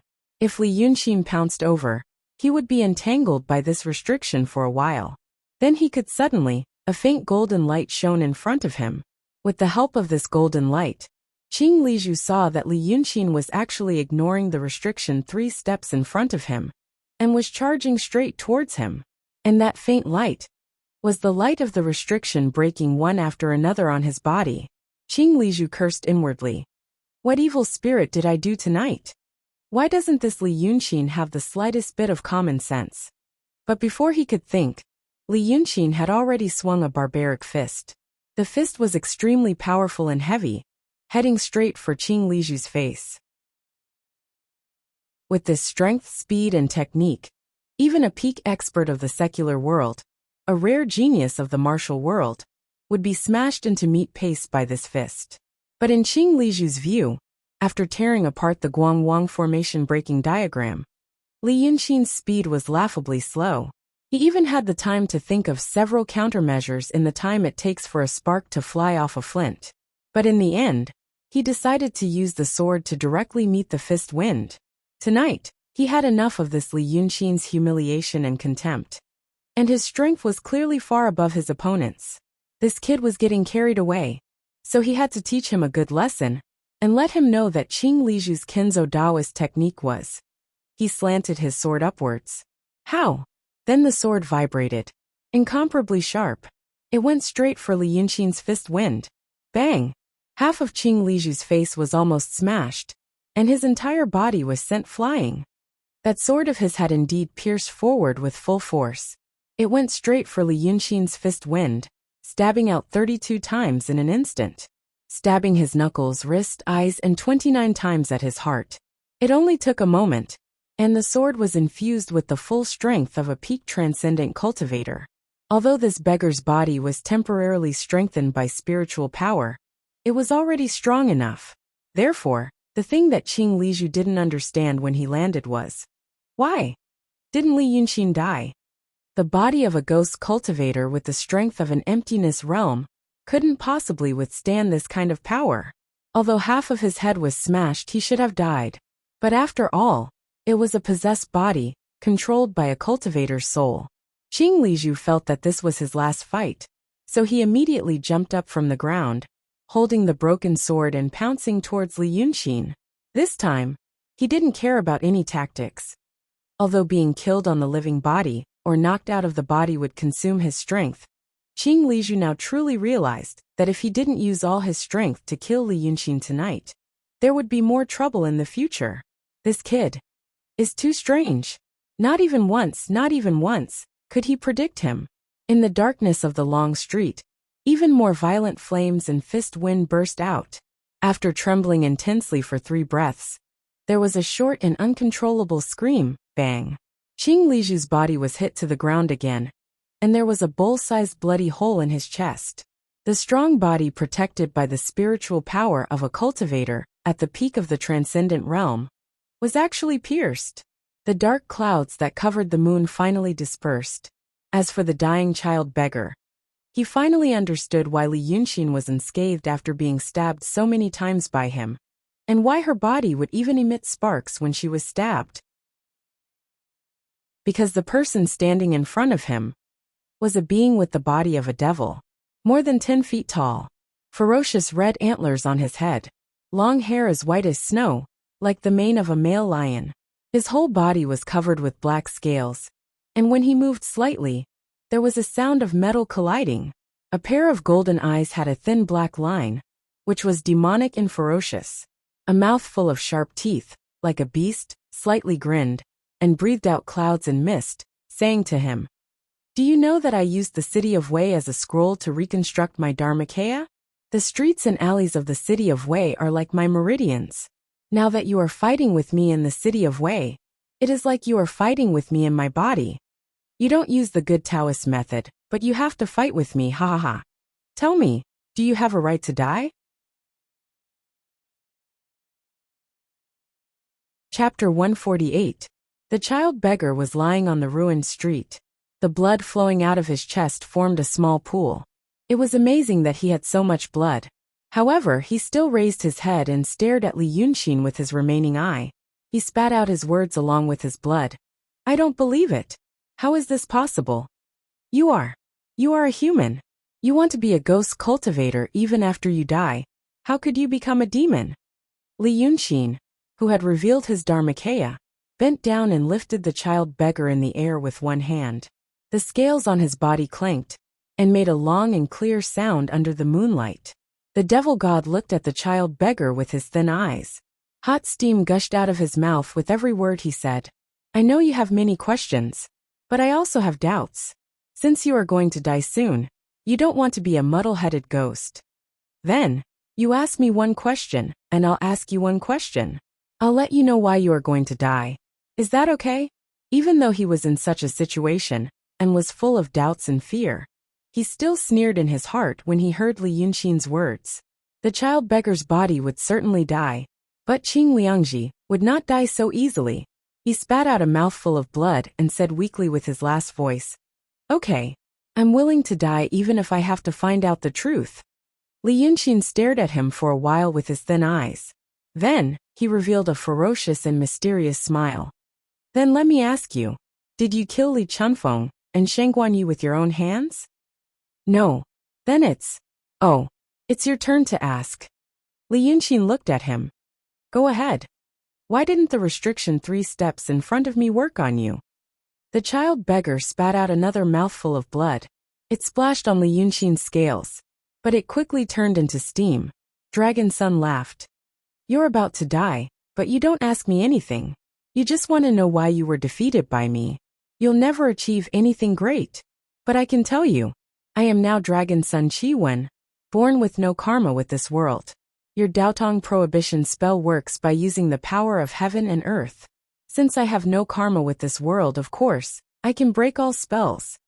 I'll give you another fact. That night, Dragon Sun's kiss broke Lu Ling's 3-step barrier in the same way." "What do you mean? Aren't you Long Sun?" The beggar frowned. "That's the next question, friend." Li Yunxin shook his head. "Then let me ask you, if you didn't kill them with your own hands, how do you know they're dead?" "I heavily injured them, and then the divine monarch attacked. If you're 1,000 miles away, you'll die in one strike." When the beggar said this, he revealed a carefree smile. However, Li Yunqin was not angered. He only shook his head slightly. You really like to play tricks. Guess who the divine monarch is next? But it doesn't matter. I have enough secrets. The beggar snorted vaguely and spat out more blood. Fine. Then I won't ask you why there was a dragon son before, or how you became dragon son. I only ask you, if you're really Li Yunqin, what are you planning to do by hiding in Weiqing City? Do you dare to tell me? Why wouldn't I dare? Li Yunqin laughed. His laughter sounded like metal rubbing against metal. The hot steam he spat out made the beggar's blood-stained messy hair dry quickly. Slowly, blisters appeared on half of his face. I'm Dragon Son now, Wei River Dragon King. My plan is, of course, to be a dignified Dragon King, and to make all of you eyesores scram out of my territory. What a big tone! The beggar seemed to be getting weaker and weaker. Before Li Yunqin could ask, he said, that divine monarch is a great divinity of our Freemasonry. He's extremely powerful. You want to ask me who he is? I've never seen him before. Let me ask you again. Do you dare to tell me in detail how you're related to the dragon cult? Li Yunqin smiled and threw the beggar's body to the ground. The body had lost too much blood, and was long dead. It was because Qing Liang's soul refused to leave, and was hanging on. Now the corpse lay on the ground in a sorry state. It stared at Li Yunqin with its only turbid eye and hissed. Do you dare to tell me in detail? Li Yunqin looked at him with pity in her eyes. She walked to his side and stood still. Okay. Fine, I'll tell you in detail. Right now, there are actually 3 factions near the Wei River. You and Yunzi are on one side. Lord Dongting and Dongting Lake is on the other side. Bai Yunqin is on the other side. Yunzi wants to avenge Ling Kongzi, or he knows that Lu Ling isn't dead, and is in Lord Dongting's hands. However, he's a cultivator and is a natural enemy of demons. He also knows that Lu Ling died in Bai Yunqin's hands. Therefore, Yu Yunzi hoped that the 2 fiendish demons would die. However, they're 2 great demons. If I were a smart person like Yunzi, I'd try to let the 2 demons fight, and cause both sides to suffer. Then I'd benefit from it.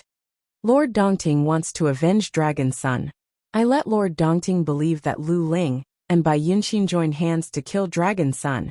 He may not believe it, but it doesn't matter. He'll definitely hate Daotong, and want Daotong's people to die. But Lord Dongting is also a smart person. He knows that it's too risky for him to do this, so he'll try to let Daotong and Bai Yunqin fight, and cause both sides to suffer. Then he'll benefit from it. So it doesn't matter whether he believes it or not. As for Bai Yunqin, if I'm not wrong, she only wants the feather coat. She wants to take it back from Lord Dongting. Of course, it was Daotong's people who took her feather coat. So both Lord Dongting and Daotong have reasons to believe that Bai Yunqin wants Daotong's people to die. But in my opinion, she doesn't care about that. Well, now you know. From Yunzi and Lord Dongting's point of view, the 3 forces near Wei River all want the other 2 forces to die, and they all want to see the other 2 forces fight to the death. At the same time, they all know that the other 2 forces will never cooperate with each other sincerely. Speaking of this, Li Yunqin lowered his head to look at the beggar and laughed. Oh, look at your expression, I'm right. That Yunzi really thinks so. Then the next thing is easy to do, because the other 3 won't expect. There's a 4th force. It's me. I didn't die, and I've become stronger. Lord Dongting and Yunzi are carefully waiting for each other to make the first move, to see if there's any flaw. That won't do. One is a 3,000-year-old demon, and the other is a perfected person who meditates for days without moving. I don't have the patience to be a coward for a long time. To be honest, Lord Dongting and Yunzi are both smart, and what they do is reasonable. The only one who doesn't make sense is me. It's not their fault for being stupid. It's because this world is too strange. So I created the dragon cult. On one hand, I absorbed the power of wish from the believers, and slowly became stronger. On the other hand, this is interesting. Of course, Yunzi will think, oh my god, this dragon cult is developing so fast. And it's using the name of Dragon Son. There must be someone supporting it. It must be Lord Dongting. Now when you tell Yunzi what I said before, he will be even more certain. Oh, it's really Lord Dongting and Bai Yunxin's doing. But the power of wish from so many believers has to go somewhere. Lord Dongting and Bai Yunxin are both demons, and they want the power of wish, so there will be internal strife. So, Yunzi will think, haha, I'll wait. Wait until this dragon cult is really powerful, and the power of wish can't be ignored anymore. Then I'll watch you two tigers fight. Then Lord Dongting will think the same. He will think that this dragon cult is definitely Daotong, and by Yunxin's doing, Daotong can't absorb the power of wish, so it will only benefit Bai Yunxin. Once that Bai Yunxin becomes stronger, how can Daotong sit still? They will also have internal strife. They are quite right in thinking so. And these days, I've been running back and forth. It's to deepen their impression and strengthen their beliefs. As for Bai Yunxin, I'm also not worried about her. But I'm not going to tell you why. So, in this way they'll be wary of each other and remember, they'll just watch as the dragon cult grows stronger. And they'll feel that things are developing more and more in the direction they've predicted. Haha, this group of idiots. But they don't know that the power of wish has been used by me. Li Yunxin grinned hideously, lowering his head to look at the beggar. Do you think my plan is brilliant? The beggar's breath was very weak, and Li Yunxin had to pay close attention to hear him. Haha, your plan is brilliant. But it's not foolproof. You have too many people to rely on, and not everyone can do things according to your plan. Once something goes wrong, haha, you're smart, kid, but you're not experienced enough. The beggar's breath became weaker, but his tone became more cheerful. But you can think of such a plan. You're quite smart. If given more time and more training, perhaps you can really become our opponent. But cough cough, hee, you little brat got carried away and told me all the secrets. Have you ever thought about what would happen to you if you couldn't restrain me? And I escaped?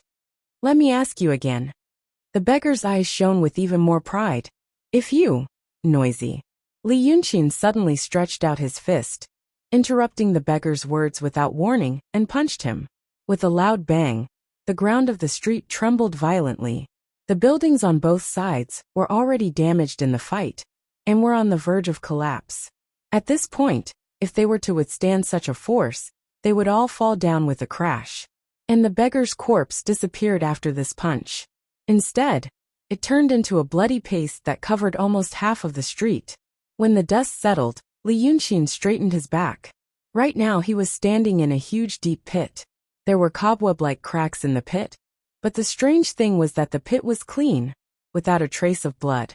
This was because the violent shock wave and high temperature generated by the friction between the huge force and the ground had already swept away all the debris in the pit. He let out a long breath and seemed to be talking to himself. No wonder Lu Ling killed people like that. It's really cool. When cultivators and demons fought, no one would think that it was over as long as the opponent's body was destroyed. Because if the body was destroyed, there was still the soul. And for a strange person like Qing Liangzi, his soul was even more different. In fact, he was already similar to a ghost cultivator. Now Qing Liangzi showed his real body, which was short and glowed in the dark. He looked at Li Yunxin angrily. Why did you suddenly kill me? I said that I would blow you into pieces fair and square. Li Yunxin looked at him calmly. Did you forget? Or did you think that I would wait for you to proudly talk about your point of view, then use your laughable and shallow knowledge to infer my plan, and finally wait for you to have enough fun before I could kill you? Oh, I just don't want you to be so happy. Qing Liangzi pointed at him angrily, and then laughed angrily again. Good hee, ha ha, hee. Good. Do you think that after you destroy my body, I will be at your mercy? Arrogant boy, I was tricking you just now. I was waiting for you to proudly talk about your plan, and then I would get rid of that body and show my real body.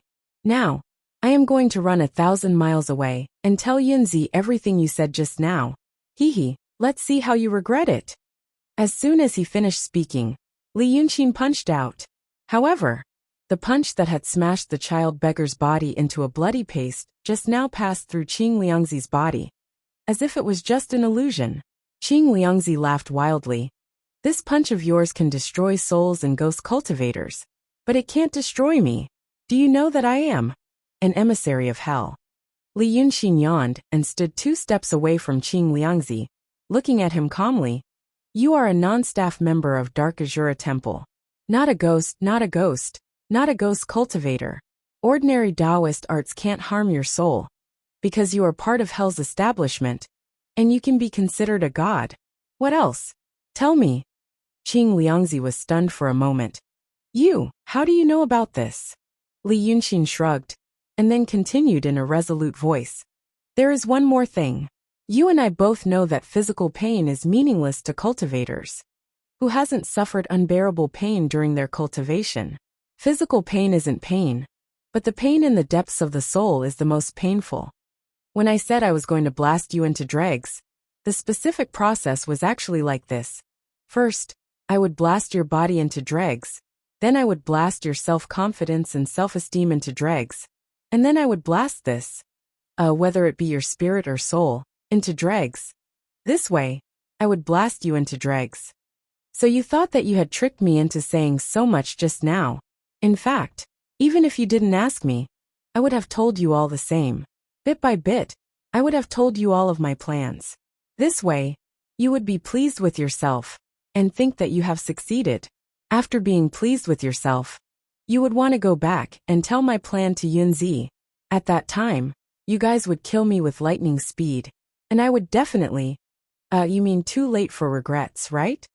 The corner of Li Yunxin's mouth slowly curled up, revealing a dangerous yet joyful smile. Tell me, when you think about it, I will shatter your fantasy. I will let you keep thinking in your heart at the last moment. If only I could leave earlier and not listen to him.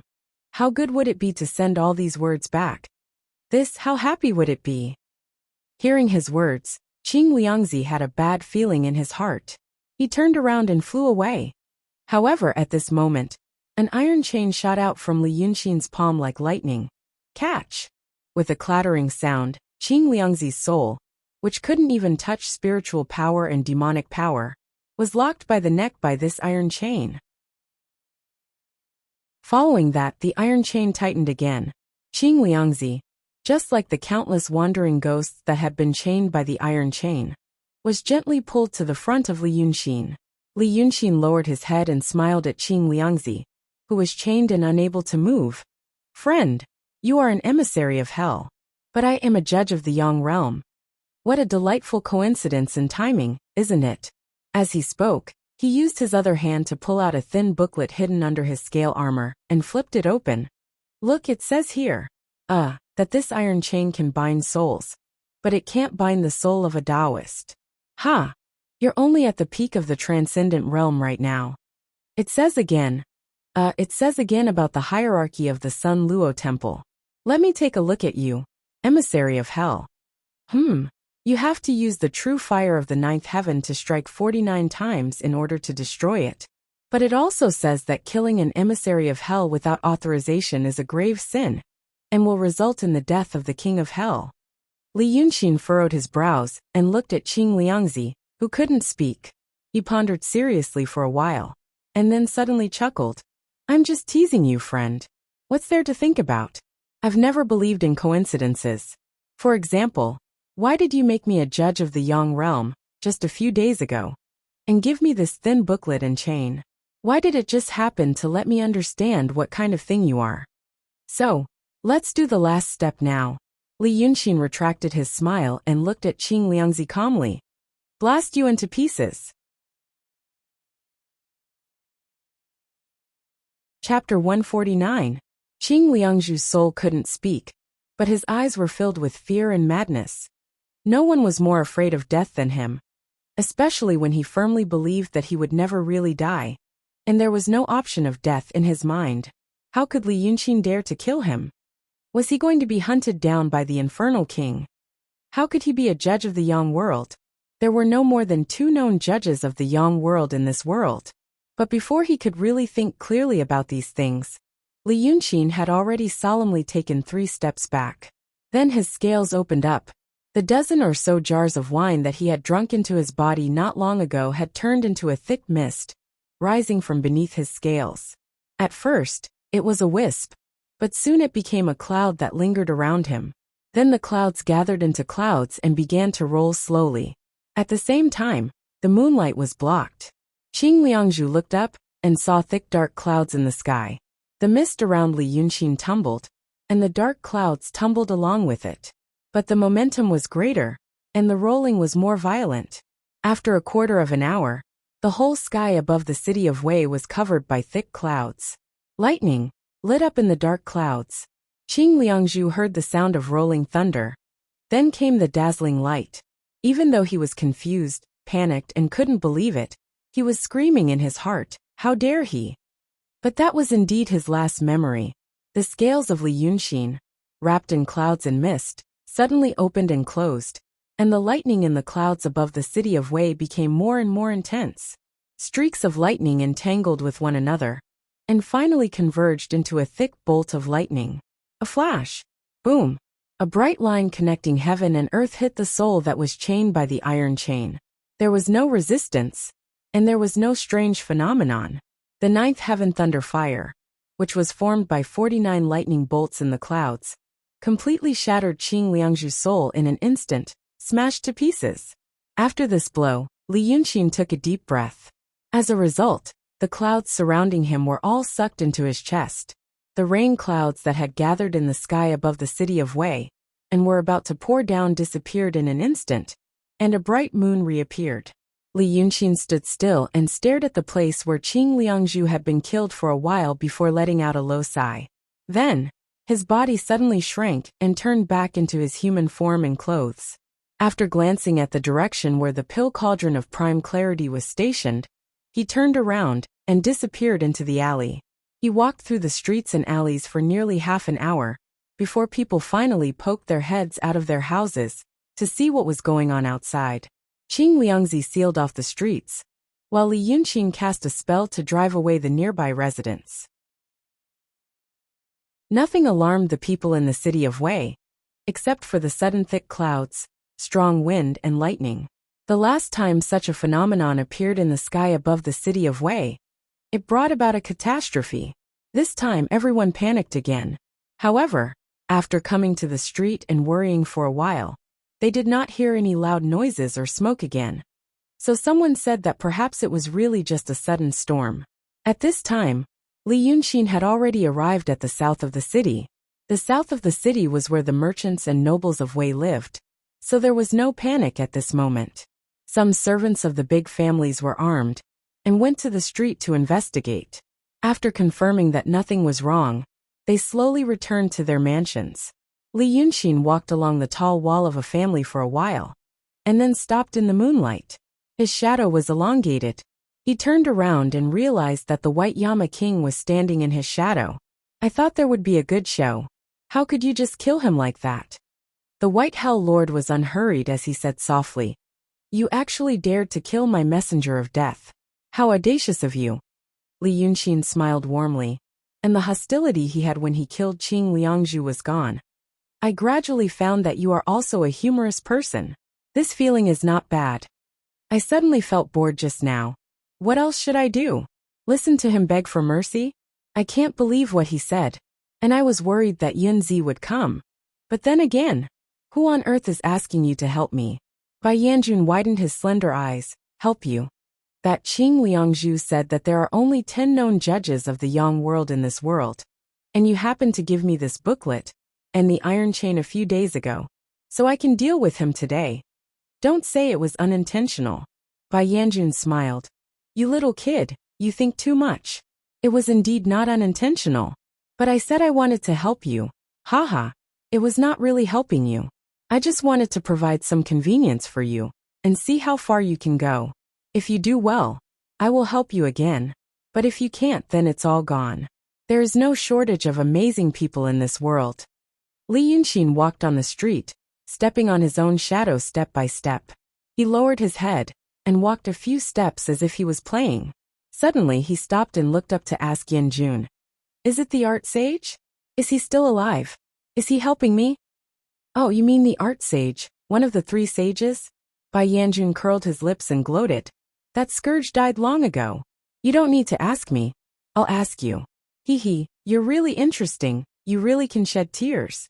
Let me ask you, You previously made a painting called The Overlord's Armor. I know it's real. After that, you said that you used the Guangwang formation breaking painting to avoid his Xuanya golden light.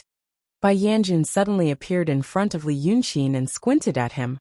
I know that there is no Guangwang formation breaking painting at all. You only had time to make the armor. Tell me, what did you rely on to dodge that Xianyi golden light technique? Your spirit is now your Dharmakaya. And the golden light is very powerful. Even if it hit you once, it would take half of your life. Li Yunqin took a step back and frowned. You can see that too? Bai Yanjun laughed. I can also see that you tore those paintings to bluff. What kind of precious scroll can you make with that kind of toilet paper? You used it for a while, and then it became useless. You might as well tear it up and throw it away, and then coax that fool into thinking that you have a lot of treasures, and that he should fight you with his hands. Haha, you said that it was fair and square, but it was still a trick. I can see that your parents, well, haha, you can also use them. Hearing Bai Yanjun's words, Li Yunqin suddenly laughed. When I said that when I dodged the Xuanya golden light, nothing was useless. It was me who dodged it. Do you believe me? Bai Yanjun sneered. You really know how to joke. People like you would not take that kind of risk. If you didn't dodge it once, and I didn't save you, you would really die. So Li Yunqin shrugged, walked around him, and continued to walk forward. After a dozen steps, Bai Yanjun appeared next to him again. He stared with his eyes wide open. What? You lunatic, did you really dodge by yourself at that time? You also know that I am crazy, Li Yunqin said calmly. How can a crazy person not be crazy? Bai Yanjun stared at him in surprise. If I hit you, I will die. Li Yunqin seemed to have heard something funny. He turned his head to look at Bai Yanjun while walking. There is no perfect plan in this world, don't you know? Actually, I'm always taking a risk when I plan something. When I deceive people, I do it according to human nature. I think that person is most likely to do so and so. If I meet someone like myself who doesn't follow the rules, I will fail. So, why are you surprised that I am taking risks now? I am a crazy person. Li Yunqin said sincerely. Crazy people don't like to follow the rules, even if it is their own rules. You said that people who never take risks and don't harm people without confidence are not crazy. They are perverts. He walked a few more steps and said in a low voice, and I do like them. That's fair and above board. You want to kill people you won't understand. Bai Yanjun didn't say anything. He just floated in front of him and stared at him carefully. After a while he said, Oh, you also don't understand. Seeing that Li Yunqin was still walking quickly along the street, he asked again, Who are you going to plot against this time? Li Yunqin shrugged. I will understand sooner or later. As for now, I want to go to the Yu family. The fight just now can't be in vain. This is a good opportunity. And I suddenly thought of a good plan. And I have a question. Li Yunqin looked at Bai Yanjun with interest. Are you a woman? Ah, you are very gossipy and interested in me.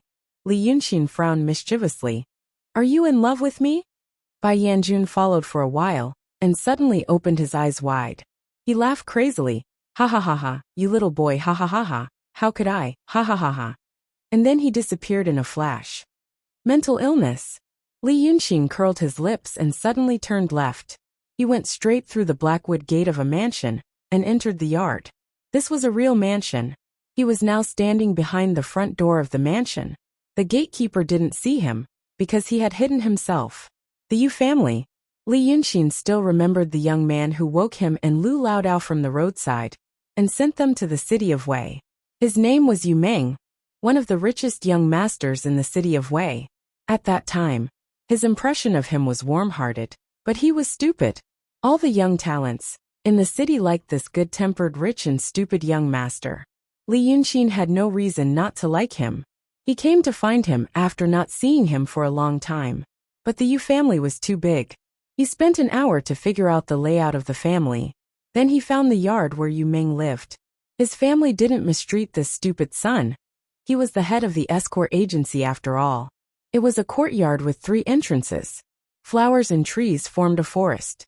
The shadows were sparse, and the fragrance was floating. Li Yunxin was a little surprised. He thought that Yu Meng would prefer a simple and grand style. But he still went through the hall, ignoring the servants and maids who were sleeping outside. He went straight into the inner room where Yu Meng lived. Yu Meng was sleeping soundly. He was alone on the bed with a brocade quilt in his arms. He wore a pair of silk shorts under the hot weather. It was also a pair of satin shorts, which glowed like water under the moonlight. He was sleeping with his head tilted, and one arm hanging by the side of the bed. Only his breathing could be heard in the quiet room. Li Yunxin appeared and waved his hand to isolate the sound in the room. Then he leaned over and patted his face. Hey! He thought he had to use more strength. Who knew that Yu Meng would wake up with a start? He grabbed the porcelain pillow at the head of the bed and smashed it on the ground. But he just woke up. The porcelain pillow brushed past Li Yunxin and hit something on the ground, making a series of crashing sounds. This time Yu Meng really woke up. He sat up from the bed and looked dizzily.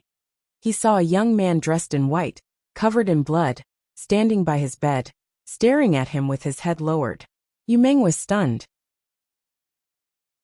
He didn't move or make a sound. The moonlight flowed on the ground. After a while, something in the corner of the room seemed to have been destroyed. It finally couldn't hold on any longer and fell to the ground. This voice made Yu Meng feel like he was still in the world. So he asked in a low voice, are you a ghost? Li Yunxin laughed in her heart.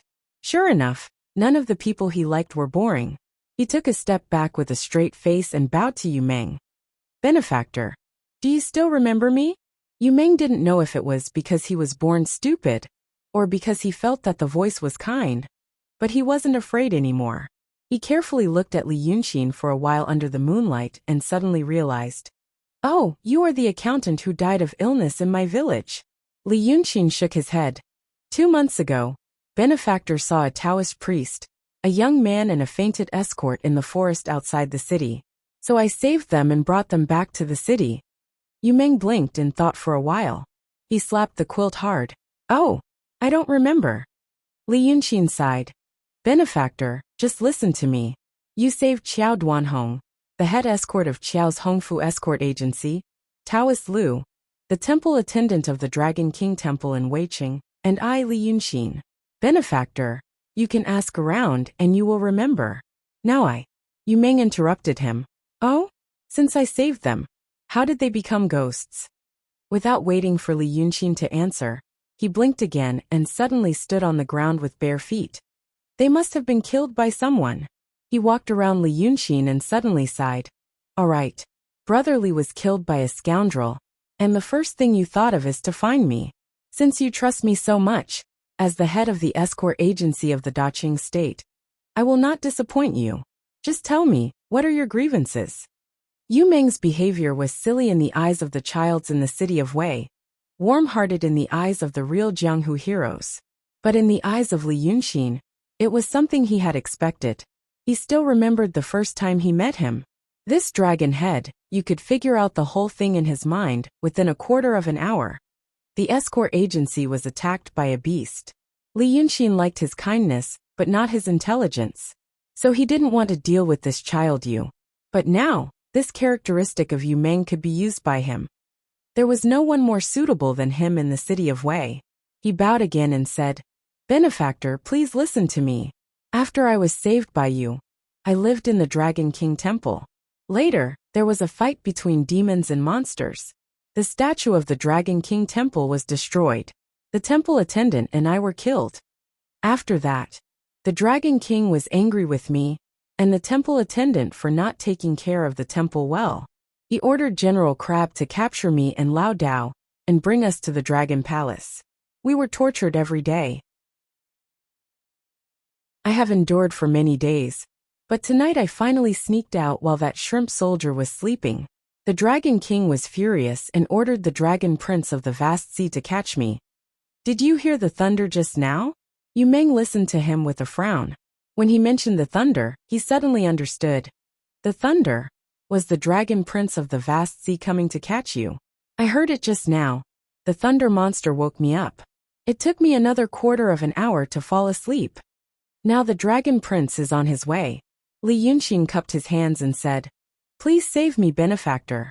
Yu Meng hurriedly looked out of the window. Ignoring his scary bloody clothes, he immediately said, How can I save you? Go to the dragon cult to save me.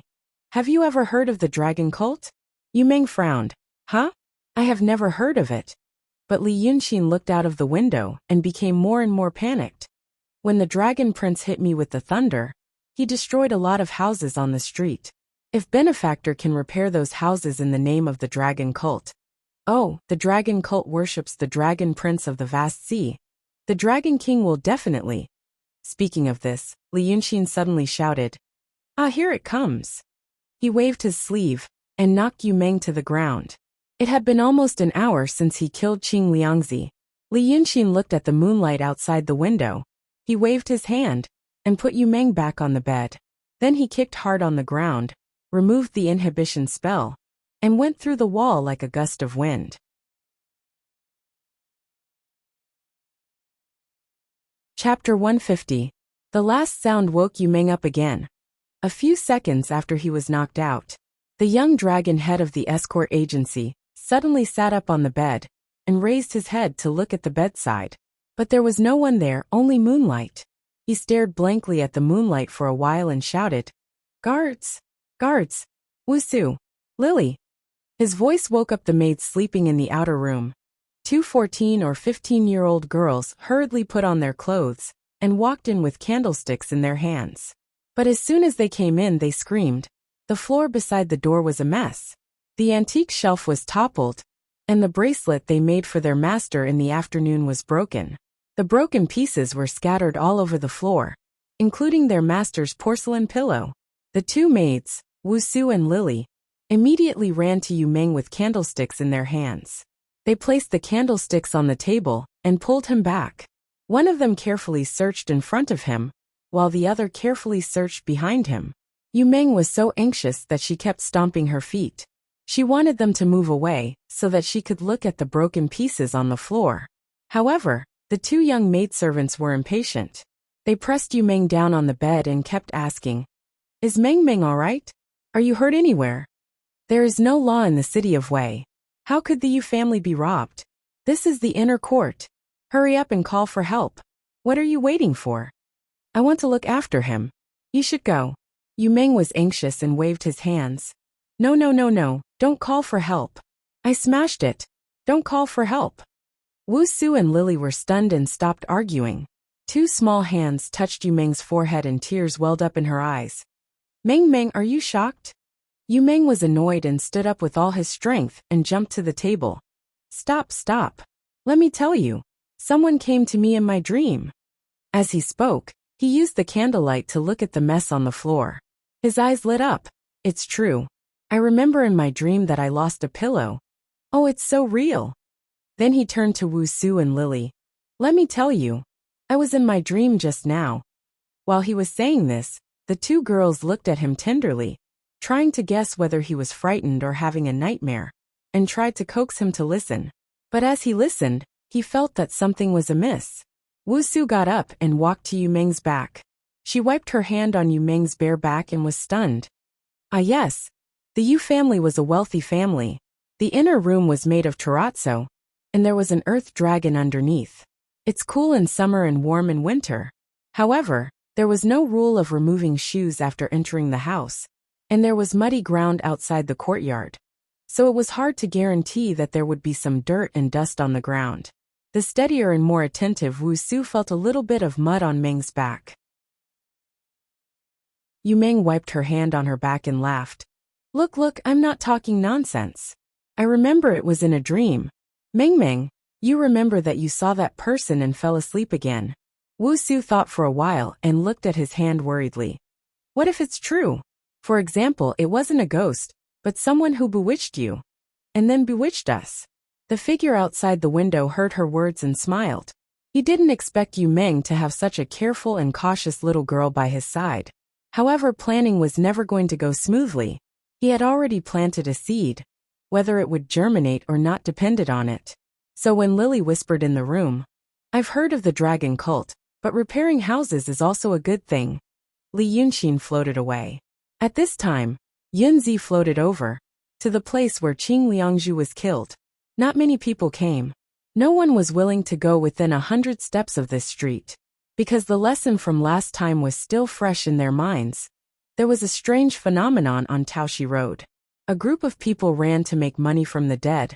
But in the end, one of them was killed by the demon. And that Yamen runner didn't dare to go.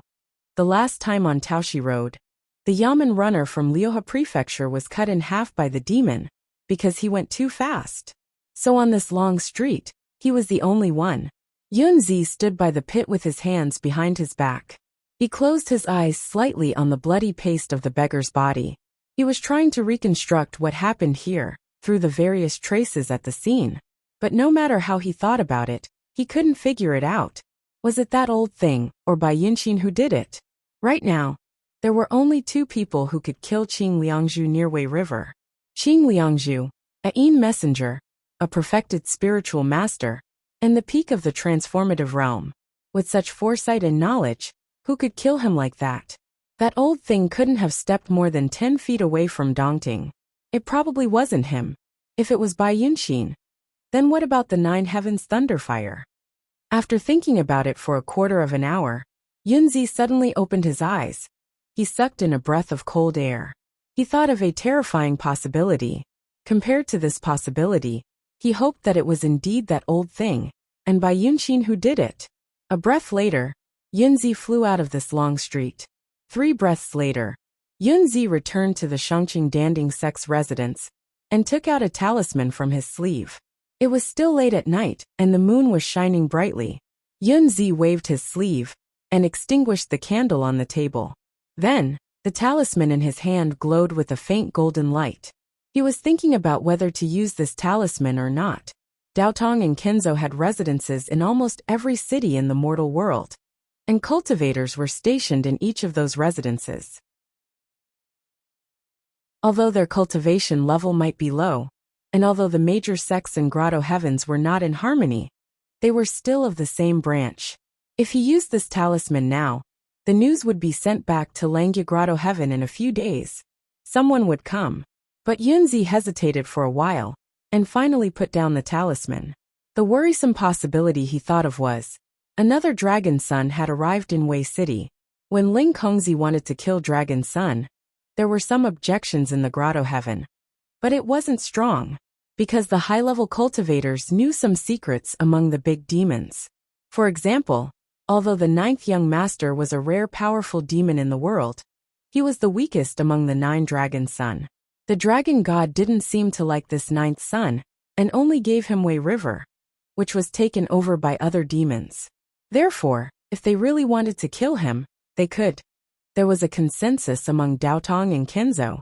That was, humans and demons would have a battle eventually. The only worry was that Dragon Son's brothers might avenge him. But the possibility of this happening was too small. First, demons were cruel and cunning. Even among brothers, there wasn't much friendship. Not to mention the 9 sons who were different in temperament, background, and strength. In the mortal world, the emperor's family had no family ties, especially the demon's family.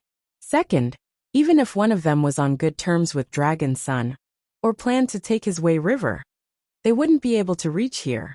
When Shinryu appeared, it subdued all the big demons in the world, and then gave 7 parts of the world to the 9 sons. But the problem was, it was 7 parts of the world, not 7 parts of the world. Other than rivers, lakes, and seas, there were mountains, forests, valleys, deserts, and grasslands.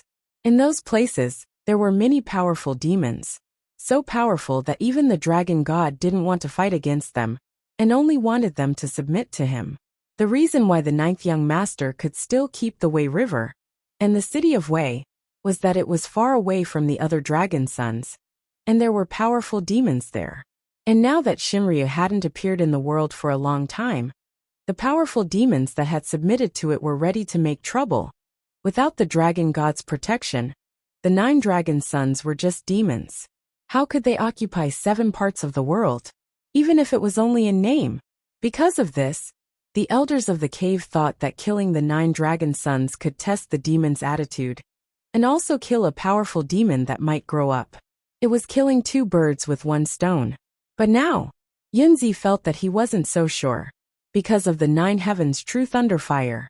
The 9 heavens true thunder fire referred to the powerful thunder that was triggered by the collision of yin and yang in the world. Among the demons, only the dragons had this kind of skill. Speaking of cultivators, some high-level cultivators also knew this kind of trick, but it wasn't true thunder fire. Lightning was generated from the palm of the hand and struck down from the sky. Even if the momentum was vast and powerful, it didn't have the slightest divine vitality of the true thunder fire of the 9th heaven. In the past 1,000 years, the cultivators had tried to solve this problem. The dragons could gather the clouds to produce thunder, and the cultivators could do it too. However, the same thunder, if made by humans, was not the true fire. It seemed that the dragons used this trick because there was a strange and mysterious reason. Qing Liangzi was killed by this true fire. Naturally, there were other ways to kill him, but it would take a lot of effort, and the person's cultivation was extremely high. Therefore, Yunzi became confused in this kind of doubt. He didn't know if he should alert the sect. The 9 dragon Sun Qi Wen was the weakest among the 9. In the eyes of Shinryu and the other 8, he was unreasonably weak. He was only at the peak of the transcendent stage. And among the other 8, 6 were at the level of Taoist master, and 2 were already in the mysterious stage 1,000 years ago. However, this kind of analysis was only measured by the cultivator's marks. Almost no one could really experience how strong the demon's body was in the true stage, or the mysterious stage. Yunzi didn't think that once he had a conflict with the dragon sun, he would definitely lose. But the problem was, a person in the secular world would spend several months, or even several years meticulously sculpting an external object. Once it was destroyed, he would be so heartbroken that he would stamp his feet and beat his chest. Cultivators spent decades, or even centuries tempering their bodies and souls in order to achieve immortality. How could they not cherish their own treasures? It was true that the high-level cultivators didn't care much about the low-level cultivators. However, if the cultivators whose cultivation bases were not far from each other were to fight with each other as mortals had imagined, it would only take a few decades for all the cultivators in this world to die off. How could there be any inheritances that could last for thousands of years? Therefore, Yunzi sat alone in the inner room for half an hour. But in the end he put away the talisman. There's something strange about this. The enlightened Taoist master gently stroked his soft long beard. Strange. The night was silent. On the second day, the street that was destroyed in the fight was busy. The young master of the Yu family, Yu Meng, the head of the Daqing States Escort Association, offered money and manpower to rebuild this street. Such a good thing naturally made people worried. Many shop owners on the street ran to find out what was going on. Yu Meng settled down in a tea house on this street that wasn't seriously affected. More than 10 servants with short sticks stood outside the door. The inside of the house was empty. They added a soft rattan chair and a few small tables. Snacks and tea were placed on the table, and there was a bucket of melons and fruits frozen in crushed ice on the ground. In Wu Su's hand was a beautiful long sword decorated with gold and jade, and in Lily's hand was a small incense burner. Yu Meng squinted his eyes and lay on the soft rattan chair to catch up on last night's sleep, holding a bamboo fan in his hand. The shop owners on the street came, but when they saw this scene outside the big window, they couldn't help but feel weak. They originally whispered to each other to ask young Master Yu what his plan was, but now they didn't dare to make a sound, and just stood outside the tea house. The tall servants outside the door didn't care about them either. After several breaths of time, Lily placed the small incense burner on the table and gracefully walked to the door. In a soft voice she asked, "Is there something I can help you with?" Which family's money and wood didn't work. After a while, a beardless shopkeeper came out. He looked around the room and said, "Miss Lily, we haven't touched the money and wood yet. It's not that we don't owe young Master Yu a favor, but we don't deserve a reward without doing anything. The repair costs of our shops are not small. Now that young Master Yu has sent us such a good thing, it's equivalent to saving the lives of many of us. We think about it, but we can't repay him, so we feel uneasy." Lily suddenly interrupted him. How should I address you, elder? The shopkeeper hurriedly said. I don't dare to call myself elder. I'm the shopkeeper of Munanju Shaohan Street, Shirkwanyong. Lily laughed. Shopkeeper Shir. How do you recognize me? When shopkeeper Shir saw her smile, his face also revealed a trace of a smile. Last winter, there was a time when I went back to the residence and ordered a banquet in the main store.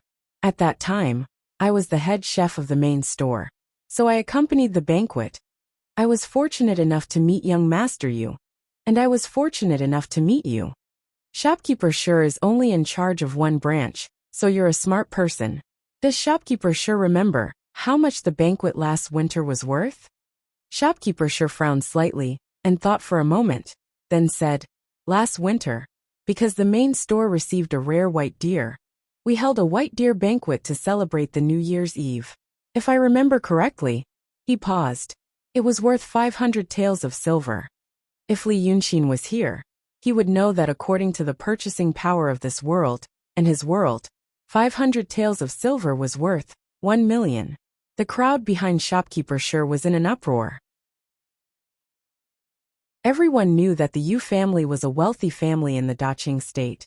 But a New Year's Eve dinner, 1 million taels of silver, had already exceeded the limits of anyone's imagination. What kind of riches and honor was this? After the uproar died down, Lily smiled indifferently. Then Shopkeeper Shir, do you know what happened to that banquet?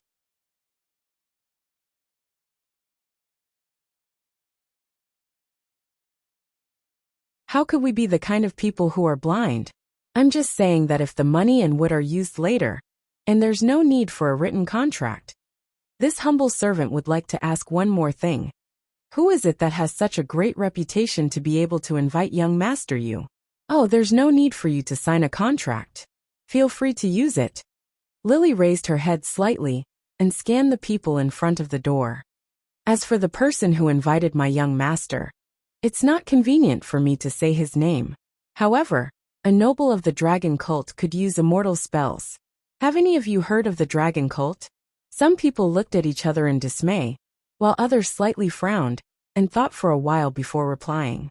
Although the dragon cult was only strong near Egret Island, there were always people from the city of Wei who went to Egret Island to enjoy the scenery, and there were also people who had relatives in Egret Island. Therefore, among these people, at least 4 or 5 had heard of the name of the dragon cult. Only Shopkeeper Shir had a strange expression on his face. After thinking for a while, he said, I've heard of it. It's that noble of the dragon cult who asked for my young master's help. That's why my young master came to do this. Lily smiled. I don't want your shop, and I don't want your written contract. I just want you to remember the friendship between the Yu family and the dragon cult in the future. After saying these words, she fanned her face with a small handkerchief and squinted at the bright sunlight on the street. It's such a hot day. If there's nothing else, please go back to your own business. If there's anything you don't have, we, the Yu family, and the dragon cult will help to the end. After saying this, she twisted her slender waist, turned around and went back to the house. However, no one had any complaints about her behavior. Even the talkative ones only sighed that this little girl had a good life. Although they were all maidservants, other people were beaten and scolded. But this girl was more prestigious than ordinary young ladies. After standing on the street and thinking for a while, the people finally dispersed. At first, they were worried that the Yu family was plotting for their own property. After listening to Miss Lily's words, although they didn't fully believe her, at least they experienced the Yu family's extravagance. Such a big family, saying those words in front of these people today, would be difficult to regret in the future. Thereupon, for the time being, he felt at ease. While thinking about the divine dragon cult's background, he hurriedly returned home to settle down. Shirkwanyong also cupped his hands, frowned and lowered his head as he walked away. But after 4 or 5 steps, he suddenly heard a soft voice from the window of the tea house. Shopkeeper Shir, please wait. Shirkwanyong looked inside the window. It was the girl who held the sword and didn't say a word, calling him in a low voice. He slowed down his pace and fell behind the crowd. Then he turned around and walked to the door. He saw the girl waving at him. It's hot outside, shopkeeper Sure. Come in and have a cup of tea to cool off. Sure Kwan-yong smiled, looked at the servant by the door and walked in. Once he entered, he felt a cool breeze, as if he had stepped back from summer to spring. Sure Kwan-yong was slightly stunned. His gaze swept around the room, and saw a talisman on the wall by the door. This was the Yu family's Daotong talisman to ward off the heat. Wu Su had already put down her sword, poured a cup of plum tea for Sure Kwan-yong, and placed it in front of him. Sure Kwan-yong then sat down, tilting his head to look at the slightly snoring Yu Meng. Miss Wu Su, this is... Wu Su also sat in front of him, and asked him with a smile. Shopkeeper Sure just said that I have heard of it. But Wu Su looked at Shopkeeper Sure's expression. It seems that it's not that simple. Shopkeeper Sure, have you seen someone before? Sure Kwan-yong knew that between the two girls, this Wu Su should be the older one, and her thoughts were more meticulous and steady. He only hesitated for a moment, and she saw through him. Although she was only a 14 or 15-year-old girl, she could already take charge of things by herself, and was even more steady and magnanimous than some of the young masters he had met. She was after all a member of the Yu family. But he was not a foppish young master, who would become dizzy after seeing a pretty girl. After thinking for a while, he said, "To tell you the truth, I did see someone last night.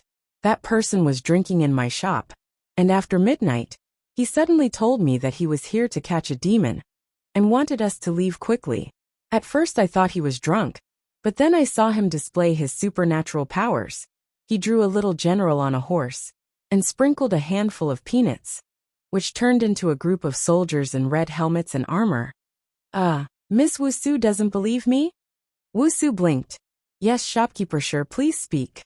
It was not that she didn't believe him, but she felt that it was a little interesting.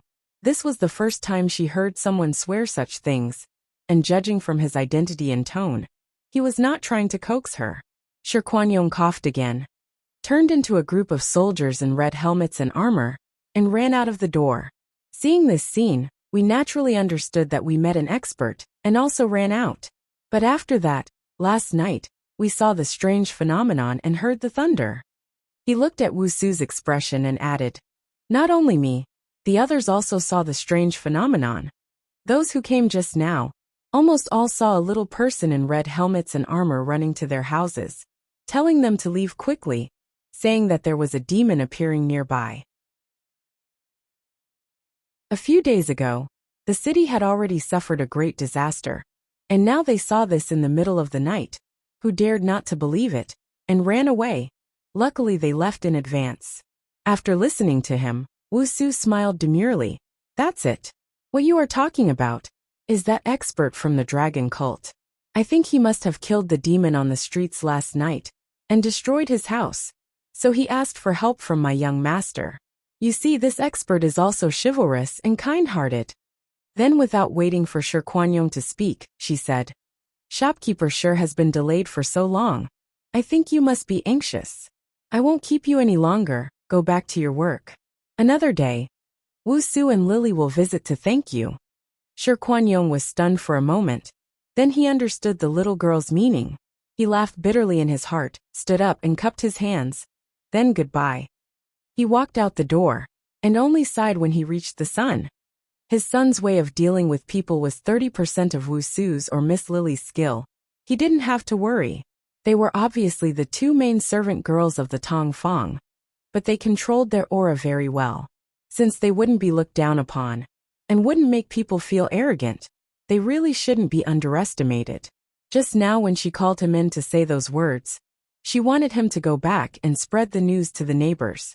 This was a small matter. People were originally anxious. This was not a bad thing. It was just that old master Yu had always kept these two girls by his idiotic son's side, bright pearls cast into darkness. But shopkeeper Sure didn't see that after he walked far away, the two young servant girls, who were dignified and calm in his heart, suddenly huddled together and hurriedly pushed Yu Meng awake. Then like two little magpies, they chattered and told him everything that had just happened. Their previous calmness was completely gone. Yu Meng must have been very sleepy last night, so he didn't wake up just now. At this time, he opened his eyes in a daze, and heard the two girls talking to him like popcorn. He felt dizzy, his mouth was dry, and his head was swollen. He yawned, smacked his lips, and said, "Dry mouth." Lily went to the ice bucket and took out a pear that had been chilled. She used a small silver knife on the table to carefully cut it, removed the core, and placed it on a plate. But she still didn't stop eating. Yumeng sleepily ate 2 pieces of the pear, and when the coolness spread from his throat to his stomach, he felt a little more refreshed. He sat up from the soft chair. "Ah, so it really wasn't a dream?" "Master is right, it really wasn't a dream." Wu Su frowned. According to what shopkeeper Shi said, that person must have fought with someone on this small street, won, and was injured. Then, he came to our mansion and pretended to be a wronged spirit to scare you, young master. If you ask me, what is he plotting? Yumeng sat on the chair and listened in a daze. After listening for a while he sighed, ate 2 pieces of pear, and sighed again. After finishing the entire plate of ice pears, he seemed to have recovered his spirit. He stood up and clapped his hands. The dragon head of the Daqing State's Escort Agency Guild, that Li Yunxin had first met by the roadside, had returned. That is to say, he clasped his hands behind his back and paced around the tea house. The moment he spoke, the 2 servant girls stopped talking. That person isn't a ghost, but a person. He also knows that I saved that youth. The reason why he scared me is because he's afraid that I won't pay for this. Doing this is actually helping the dragon cult to spread their religion. Wu Su and Lily hurriedly nodded. Yes, young master is right. But father heard this from me and said that this is also a good thing. Yumeng frowned as he paced around the room. In my opinion, father is going to Master said that he has heard of the dragon cult. It is very powerful and indeed has some means. I'm afraid that it will spread to the city sooner or later. Master also said that although our family has the title of the richest family in the city of Wei, it is only the richest family. In fact, we can't get involved in many businesses. Wu Su blinked and looked at Yumeng, saying slowly, I want to take this opportunity to sell them a favor. In the future, if the dragon cult really spread to the city, I can also use them. Those who do these things are only after money. As for money, we have it. And the dragon cult have all sorts of people. It will be much more convenient to do things in the future. But, Wu Su frowned slightly, I still feel that something is not right. Who cares about him? Hearing this, Yumeng seemed to finally remember what his father had said. He waved his hand. Helping people is a good thing. Even if that person didn't look for me, I would still help. I am the dragon head of the Daqing State Escort Association. Helping the needy and helping the weak is my duty. Lily hurriedly said, Young master is so kind. Yumeng laughed. But I must go to Egret Island to take a look. Who is it that pretended to be a ghost to scare me? And how did they know that I have saved people? Wu Su and Lily were stunned, and immediately turned pale with fright. Young master, listen to me, this matter we have to. But before he finished speaking, Yumeng had already excitedly grabbed the gorgeous long sword on the table and jumped out of the door. His feet touched the ground again, and he directly jumped to the roof at the side. With a few leaps, he disappeared into the alley. The servant in front of the door was shocked, but not very surprised. This matter. Their young master had done too many things. Wu Su and Lily also ran out of the door. Standing in front of the street under the blazing sun, they anxiously stamped their feet. They shouted at the servant, Chase. Go chase. That servant frowned and said, My 2 young misses, this isn't the first time. How can we catch up? A bunch of trash. What's the use of keeping you? Lily angrily stamped her feet again. What are you standing there for? Prepare the horses. Hearing this, the servant felt as if he had been granted amnesty. He hurriedly went to the side to fetch 2 spare horses, and hurriedly saddled them. The 2 young ladies didn't even use their legs to push the pedals, and with a flip, they mounted the horses. The 2 large horses with glossy fur immediately galloped away as fast as lightning. That servant looked at Ju Chen's 2 horses and muttered to himself, One great ancestor, 2 little ancestors. Our lives are really bitter.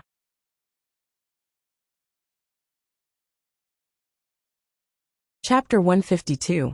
After the master and 2 servants ran away, the dozen servants standing in front of the tea house had nothing to do. But at least there were fruits and snacks in the house. After waiting for another hour, the sun became hotter and hotter. They all went into the house and ate the snacks. They also ate the fruits in the half-melted ice bucket. A new servant who had not been in the Yu mansion for a long time didn't dare to eat. He only said that in the old master's house, he would be beaten. It was not a good thing to eat the master's leftovers. The others laughed and told him that young Master Yu was the most benevolent person. If he came back and saw the fruits in the house, he would lose his temper. The dozen people ate in the tea house for a while. The heat gradually disappeared. But this task was to protect the master. Now that the master had left them behind, they would be scolded if they went back early. So they sat there and chatted. But these young men didn't have much to talk about. After a few words, the topic was still on their master. The new servant was worried and looked to the northwest from time to time. He seemed to be afraid that if something happened to the master, his new task would be gone. One of them saw through his thoughts and asked him with a smile, "I didn't know you were so fair. When I first saw you, I thought you were a treacherous official. Now you are really loyal to your master. Let me ask you, are you worried about our young master?" The group of people laughed. The new servant blushed. "I know young master also knows how to use a sword, and is the dragon head of the guild. But after all, he is young master. That sword, alas, it doesn't look like it is used to beat people." Hearing his words, the group of people smiled meaningfully. The red-faced man who had spoken to him earlier shook his head with a smile. "You little brat, did you hear the rumor that our young master is an idiot? That the dragon head of the escort agency is a decoration that the old master told him to sit on? But in reality, he's just a good-for-nothing?" The new servant was shocked and hurriedly waved his hand. "Don't slander me. I don't dare to say that about my master. How can you say that?" Everyone seemed to think that this newcomer's simple-minded appearance was extremely cute, and they all laughed. Another person pointed to the red-faced man. "Little Duan, do you know why our second brother Wu is called second brother Wu? He is the eldest son of the family." The newbie widened his eyes and shook his head. Thereupon the man said, "I'll let you know he is called Wu Gu. Then Dage is our young master. Our second brother Wu's family had been working in the Yu mansion for generations. When young master was a child, he had been close to young master. Later he went to the village outside the city, and now he had come back." Not to mention saying these words here. Even if he said it in front of young master wouldn't be angry. Second brother Wu smiled and waved his hand. It seemed that he was very happy with his words. He then looked at Duan Ling Tian. "Brother, you came here in a hurry, and we didn't have the time to tell you about the situation in the Shaoyang. I'll take advantage of this opportunity to tell you, so that you won't think too much in the future." At this point, the newcomer no longer argued. He only nodded, afraid that he would miss something. Second brother Wu cleared his throat, picked up a small kumquat beside him, and slowly peeled it. He said while peeling, "Young master ran away just now. Why didn't we chase after him? Because it wasn't the first time this had happened. In the early days, 4 or 5 years ago, we were to go along. 2 or 3 years ago, I couldn't keep up. You've seen our young master's lightness kung fu. This was a busy city. He didn't want to show his ability. If he ran freely in the wild, ordinary horses wouldn't be able to catch up with him. Just now, when we rode out of the city and looked for young master's traces, at that time, he might have already finished his business and returned to the city." The newcomer thought for a moment and stopped talking. Second brother Wu looked at him, put the kumquat in his mouth, and chewed until it was full of juice. He wiped his mouth and said, "As for young master's sword, you want to say that young master's kung fu is to strengthen his body, which is different from the kung fu we use to beat people, right?" He grinned. "Have you heard of water-dispelling sword Lu Gongjiao?" Duan hurriedly said, "Yes. I heard that he is the world's #1 expert. His sword is impenetrable, and has been famous for decades." This time, everyone in the room laughed proudly. Second brother Wu also said proudly, "Listen carefully. That water-dispelling sword Lu Gongjiao is our young master's teacher. Lu Gong once said that he has countless disciples and 300 personal disciples, but the one who is most likely to inherit his legacy is our young master. So, do you think that our young master's position as the head of the escort agency has anything to do with our Yu family's power? Of course it does. What about the other reason? Our young master is the proudest disciple of water-dispelling swordsmen in the Jianghu of the Daqing state, who dares to not give face to water-dispelling swordsmen. As for those who say that our young master is stupid, hey, our young master blindfolded and only used one hand. Let's see if you can cut off his tongue in one move. Those people are the real idiots. These inside stories seem to have made the newcomer Duan dumbfounded. He digested it in his head for a while, then said, I really didn't know these things before. Seeing him like this, everyone remembered how they were in the past. They only felt that this guy was cute and close again. But who knew that this newcomer was the one who thought too much? After a while he said, but if we only talk about martial arts, our young master is really good. But if, I'm not being talkative, but brothers, you all know that my family is poor. It's not easy for me to get into the Yu family. I'm really afraid that I'll make some mistakes and be sent out again. So, I want to ask more questions in case I make mistakes in the future. I mean, our young master, why does master listen to him? I heard that young master's brain. Speaking of this, the people in the room stopped laughing. But it wasn't because of anger or other negative emotions that made them silent. It was more like they were tacitly asking each other's opinion in silence, whether they should say something else to this newcomer. Finally, everyone looked at second brother Wu. So second brother Wu stared at Duan for a while until he became panicked and helpless. Then he said, I don't blame you for thinking like this. Probably only I knew about this matter at first. I mean, among us, some of the older people in the Yu family also knew about it. But some of the older people in the mansion also know about it. I also heard it from my father. Grandpa Wu used to be master's bodyguard. Someone explained. Second brother Wu lowered his head and thought for a while. He said to Duan, we are all people around young master. These things have to be told to you sooner or later. Seeing that you are loyal and know the rules today, I might as well say it today. After second brother Wu said these words, the atmosphere in the room seemed to become a little strange. The sun was still shining outside, but the room became a little cold. Duan held his breath and nodded carefully. Second brother Wu said, it is said that our young master was born from a god. When this was said, Duan's eyes widened. Second brother Wu was very satisfied with his reaction and continued. When our young master was born, he was no different from an ordinary child. But after he could speak, something strange happened. That year, more than 10 years ago, a big business in our Yu family went wrong. My father didn't know what the problem was, but he only knew that there was something wrong with the cloth in the imperial palace. The color didn't match. This was a disaster. Master was so anxious that his hair turned white. He said that one day when he was sitting in the hall worrying, Madam carried the young master over and asked master to see the young master to ease his mood. Master carried the young master in his arms. Suddenly, he heard the young master say, I know you have encountered a trouble, but this matter, you just need to do this to the cloth. It is not a big deal. Little Duan was stunned when he heard that. Everyone said that the young master said that at that time. It is not something a child can say.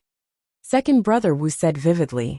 At the same time, he frowned as if he didn't hear it from his father, but saw it with his own eyes. Master was shocked at that time, and almost dropped the young master to the ground. Fortunately, Madam caught him. Master then asked, who exactly are you? And what evil spirit has possessed my son's body? The young master said, my father was a little far away at that time, and it has been a long time, so he can't remember clearly. But he said that he was originally a god, because he received kindness from master in his previous life. He reincarnated as his son in this life to repay the kindness. But when this god was reincarnated, he had some trouble with the king of hell, and drank half a bowl of Mengpo's soup. So the supernatural power was sometimes not effective. When the family heard about this, they all panicked. Who knew if it was really a god or an evil spirit? Because master alienated madam for more than a year and didn't often visit the young master. But this time, the method that the young master said worked, and our family got through that difficulty. In the next few years, there were a few times that things didn't go well. It was said that the god in the young master showed his magical power and told master the solution. After a few years, we knew that it was really not an evil spirit, but the reincarnation of a god. Second brother Wu's expression gradually changed from mysterious to carefree. So master no longer alienated madam and the young master. He only said that it was his previous life's good karma. In this life he wanted to do more good things. That's why the escort agency guild was formed. Now it's just a small escort agency that the master uses money to support. Xiao Duan was stunned, as if he couldn't believe that there was such a magical thing. After a while he said, Now the young master. Second brother Wu paused and sighed. Alas, I don't know if it's a good thing or a bad thing. It is said that before the young master was 10 years old, the god often showed his magical power. But gradually as he grew older, the magical power became less and less. Until one summer, the young master naughtily jumped on the roof to play in the rainy night, and was struck by lightning. Xiao Duan exclaimed in a low voice. It's strange that he was fine. He just fainted and fell from the roof, and only scratched his skin. Second brother Wu said while thinking.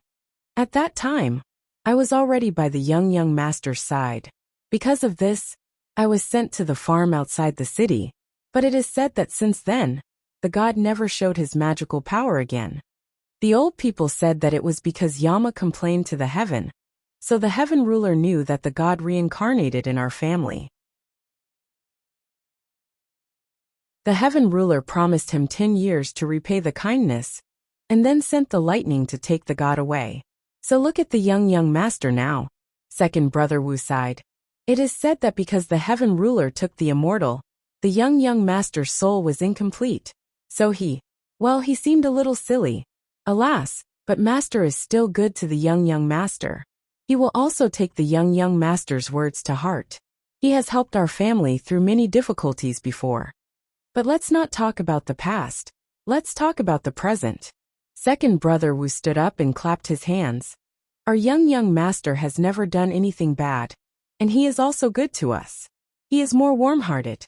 But those gossiping fools always do stupid things. I Wu Wank, don't think they are better than our young master. Everyone stood up with him, and nodded their heads in agreement.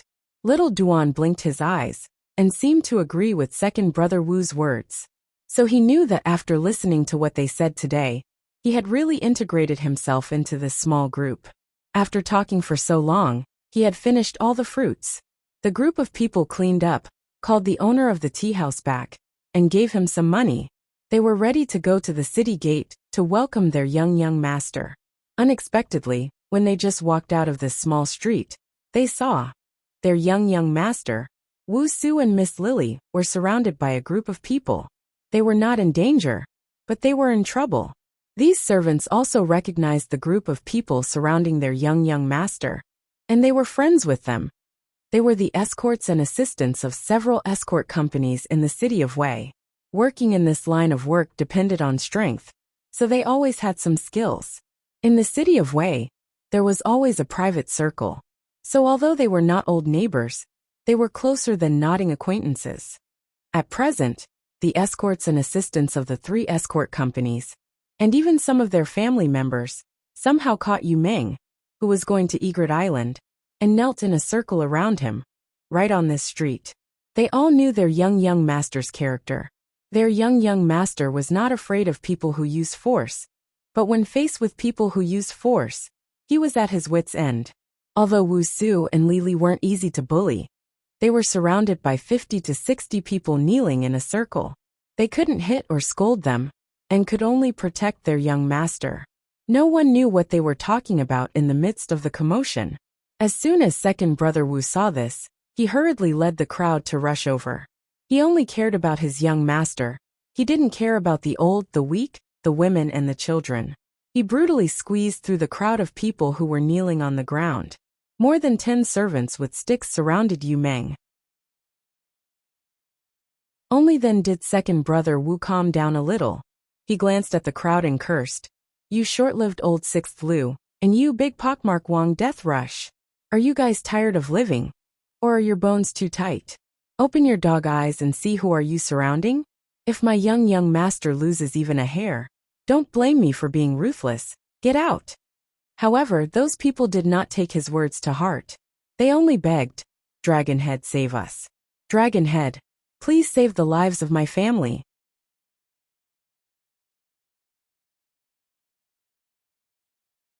Chapter 153. The women and children in the crowd cried even louder after being scolded by second brother Wu.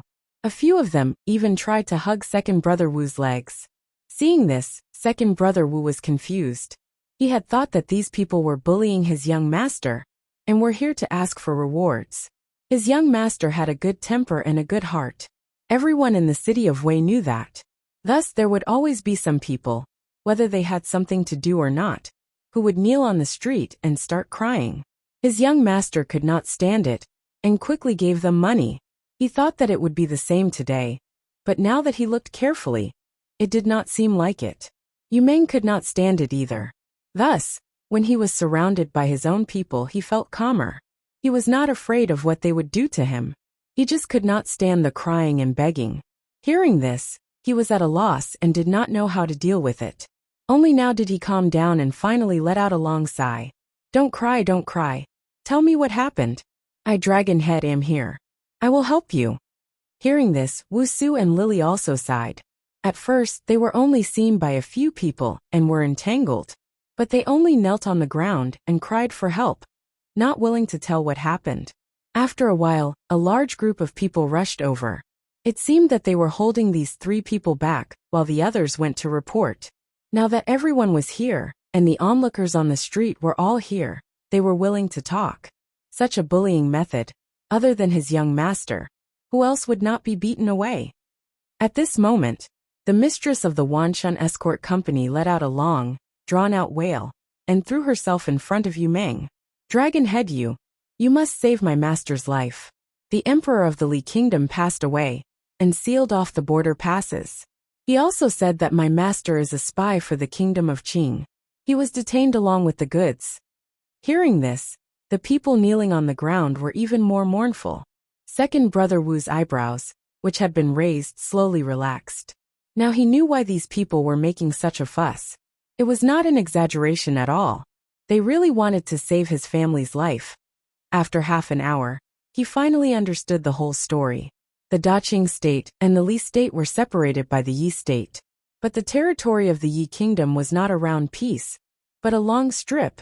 It was bordered by 6 other countries. As a result, the journey from the Daqing state to the Li state via the Yi state was not long. It would only take a month to cross over. The Daqing state was to the south, while the Li state was to the north, so there were many goods that could be easily circulated. However, only a large escort agency would dare to accept this kind of business that spanned across 3 countries. A trip to a medium-sized escort agency meant risking one's life. But if a small escort agency wanted to make a trip, it would be impossible for him to do it himself. He would need 3 or 4 agencies to work together. Just like what was happening before his eyes. The Wanshan, Quanshan and Zhaoyuan escort agencies of the city of Wei teamed up and made a trip to the state of Li. The 3 leaders followed along, afraid that something might happen along the way. He thought that this time, once he passed through the escort route and paid his respects to the mountain peaks along the way, it would be a great road with little capital and great profits. However, a few days ago, as soon as they entered the state of Li, they were detained by the Li border army along with the goods. At first, they thought that the border army wanted to take advantage of them. They could always solve the problem by gritting their teeth and paying a little bit of money. Although this kind of thing was not common, it was not unheard of. However, 2 days later they found out the Sky Emperor of the state of Li had passed away last month. The death of the Sky Emperor seemed to be due to some internal struggle in the palace, and the news had only reached the border at this time. As a result, the border was sealed as usual, and as usual, the goods were detained. This time, The people in the escort agency knew that a disaster was imminent. The death of the emperor was the time when the military was the most vigilant. All possibilities could become reality at this time. For example, there were contraband goods hidden in the carriage from the neighboring country. Or they were not escorts at all but spies. This extremely sensitive time, where they would rather kill 100 people than let a single one go by mistake, was always the time when the border army made a fortune. Almost no one would be investigated after the incident, because it was all because the generals were too loyal to protect the country. After many difficulties, someone finally released a carrier pigeon, and after many obstacles, the news was sent back to the escort agency. The 3 agencies were not the only ones that were detained. There were also a few medium-sized agencies. But there was not a single large agency. They had very tacitly stopped their business to the state of Li last month. Those medium-sized agencies always had channels to enter the gate of the Yu mansion and ask to see the Lord. But these 3 small agencies could not even see the face of the gatekeeper of the Yu mansion, and could only stop the nominal dragon head of the Daqing State's Escort Association on the street. When this matter was announced on the street, everyone was in an uproar. Even Yu Meng was a little stunned. Such a thing actually happened. The escort agency of his guild, the escort agency of the city of Wei, actually had such a thing happen. Seeing his expression, the group of people cried even louder. The mistress of the Wanshun escort agency was afraid that the dragon head would find this matter too troublesome and refuse, so she was so flustered that she blurted out, "Dragon head, you saved my master, so I have a big secret to tell you. You can avoid disaster in advance." But Yu Meng did not care, and only thought that the woman was delirious. He furrowed his brows and agreed. Then he searched for money on his body, and also the gold and silver that Wu Su and Lily had on them, and gave them away. He also promised those people that he would send a sum of money that night to help them tide over their difficulties. After coaxing and coaxing for a while, these people finally dispersed crying. So that matter also spread. The heavenly emperor of the Li state had passed away. But when almost everyone's attention was focused on the death of the heavenly emperor, there was another person, standing under a tree on the street, raised his eyebrows. He was concerned about the words of the woman. "Dragon head, you saved my master. I have a big secret to tell you, so you can avoid trouble in advance." This sentence was very interesting, since the group of people knew that the fool Yu Meng was easy to bully, and knew to use this method to beg him. It seemed that they had no way out. The words of a person who had no way out were more trustworthy. This woman said this. Her man was detained by the Li State's border army, and there was a high chance that he would be beheaded. This was a first-class disaster. But then she said another disaster that seemed to be even bigger than the matter of her man dying. It sounds really curious. Li Yunxin held a piece of watermelon in his hand and said softly, he really had nothing to do today, and his heart was not very comfortable. He was not the kind of person who liked to be unknown, and was actually quite happy to join in the fun. When he accomplished something, he hoped that someone would praise him and exclaim in admiration, "Amazing! That would be even better." But ever since he left that mountain village, he had to hide. Last night he killed that person, and he had to leave quietly. It was really annoying. Killing Qing Liangji was a spur-of-the-moment idea. Although he made some follow-up plans to minimize the scope of this accident, he still needed some time to observe. Observe Yin Zi's reaction. Observe Lord Dongting's reaction after hearing some of Red Lady's descriptions of him. So, it was so damn boring. Although there were some other important things for him to deal with in the city of Wei, from last night to this afternoon, he had finished all of them. So he became interested in Meng, and followed him, wanting to see what other stupid things this silly young master could do. When he came to this street, he felt bored and wanted to go out for a walk, but he suddenly found there was a blue stone well at the entrance of the alley.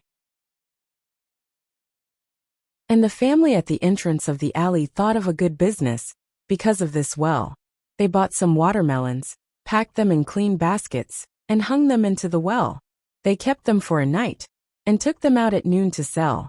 If someone wanted to buy it, they fished it out from the well, and cut it open. It was cold. After a bite, it was so cool that it went straight to the bone. Li Yunqin saw this watermelon and was so happy that he couldn't walk anymore. It was summer. If he didn't eat a piece of cold watermelon, how could it be considered as the beginning of summer? This was the beauty of the human world. If the world was full of demons, there would be no cold watermelon to eat. Then he heard that sentence. Li Yunqin hesitated between the watermelon stall and the woman for a while, but he still followed. For him, curiosity was a good thing. The more information he received, the more variables he could refer to, and the more choices he could make. Curiosity also meant that he subconsciously thought this matter was different and could be related to his own interests. For the current Li Yunqin, there were not many people in the secular world that could make him curious. So, holding the watermelon, he followed the woman of the Wanshan escort company. Following the group of a dozen people down 2 streets, Li Yunqin realized why he was curious. The people of the Qing kingdom all knew about the emperor of the Li kingdom. Just now, the news of his death had been publicly announced on the street, and it would probably spread throughout the city of Wei in 2 or 3 days. Then it would also spread throughout the Daqing state. Then people from many other countries would know about this, right? Just the city of Wei had a population of 300,000. If the emperor's soul had not been taken away by Black Bai Yanjun because of some things, this kind of wish, Li Yunqin suddenly realized what the woman was probably going to say. After walking for another quarter of an hour, he turned into a quiet alley. After a dozen steps, the person in front of them suddenly stopped and turned around. There were 2 thuds behind them, and 2 people jumped down from both sides of the wall. They must have felt something was wrong and climbed over the wall to get here. Among the people in front, an escort frowned and cupped his hands to Li Yunqin. "Friend, you've been following me for so long. You have to give me an explanation, right?" It was Li Yunqin's fault for not hiding himself. But if he hid himself, there would only be a watermelon petal floating in the air. It was not a good way to hide one's tracks. However, there was no one in the alley so they could talk. There was no need to follow him home. Li Yunqin sighed and cupped his hands with the watermelon. "I mean no harm. I'm just an ordinary bystander. But I'm more concerned about the disaster you're talking about. What is it?" The escort did not speak.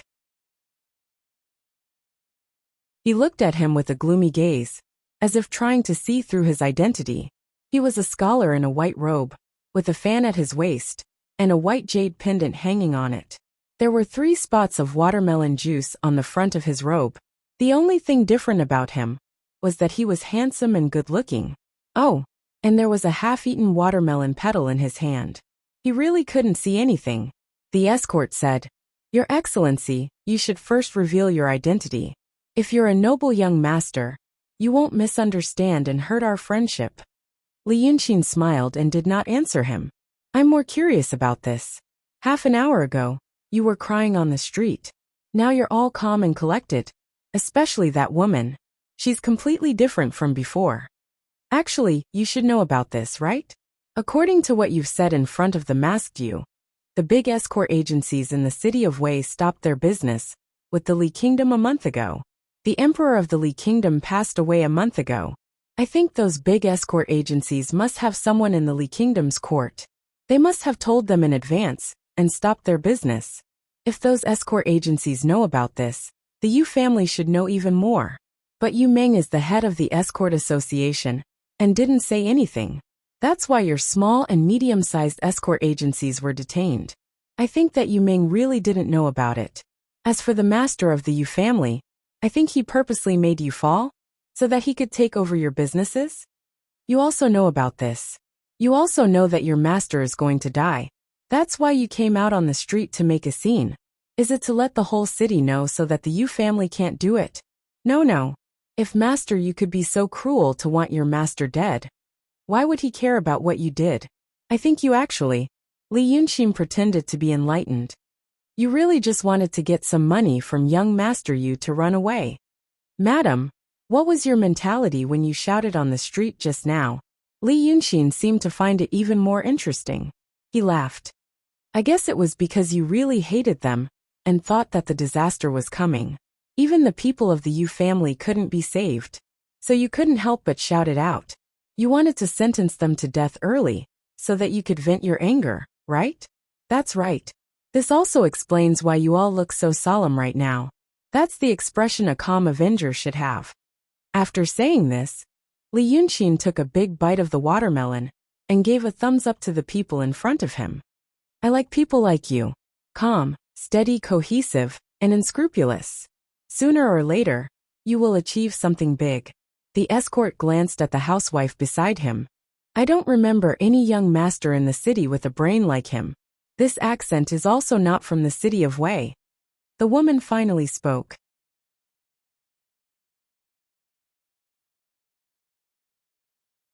She was in her 30s. Her hair was a little messy, because she was crying and kowtowing on the street. But at this moment, she was calm and composed. This was the real core of this group of people. She looked at Li Yunqin and laughed coldly. You like to eat melons? I've seen many crazy people who pretend to be masters. First, pick out the tendons of his limbs, then ask questions. As soon as she finished speaking, the 4 escorts in front and behind her immediately growled and pounced forward. A friend in the book review section is discussing the exchange rate of 1 tael of silver in this book. In China's history, 1 tael of silver was worth roughly 150 to 450 renminbi. Oh, you guys noticed that 1 tael of silver in Qing is worth 2,000 renminbi. This was mentioned once when Li Yunqin first met the Qiao's escort agency. He said that 1 tael of silver was enough to cover the monthly expenses of a middle-class family in the Daqing state. That seems to be how it was written, which means 1 tael of silver is 2,000 renminbi. This is because I increased the exchange rate. The reason is that in many books, a simple meal in a small restaurant can easily cost a few taels of silver, nearly 11,000 renminbi. So I did the opposite. Also, when I wrote that Li Yunqin tossed Qiao Duanhong 1 tael of silver, instead of 10 taels of silver, it seemed more. How should I put it? Consider it my personal mystery. The word one always feels more ancient, haha.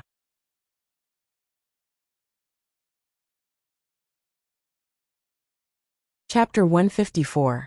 Although Li Yunqin could easily kill a top-class master in Jianghu, he might not be better than a third-rate warrior in terms of skill.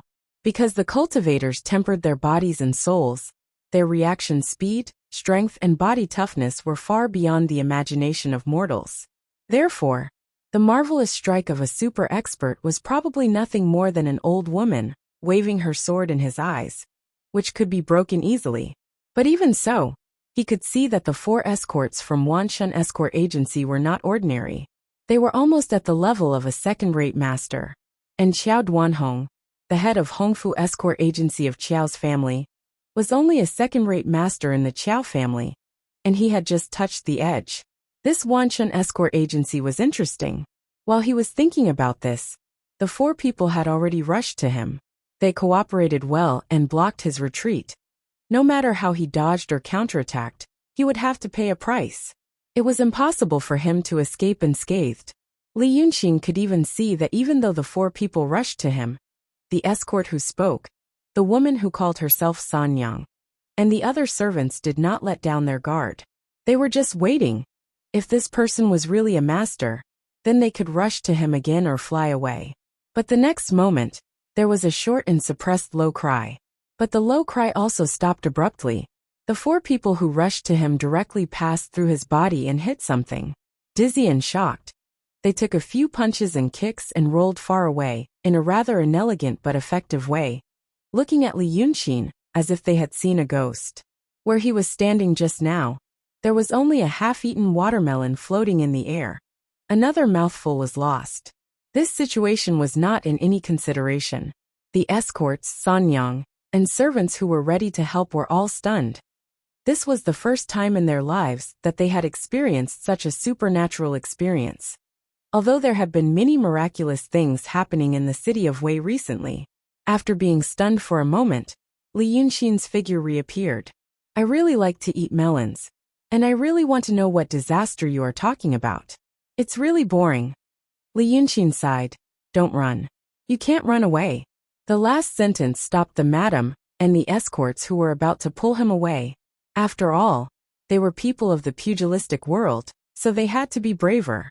Moreover, this person didn't look ferocious, and he had divine abilities, but he didn't take the initiative to attack. It seemed that they could still negotiate. San Young took a deep breath and pinched her fingertips in her sleeves, pretending it wasn't a dream.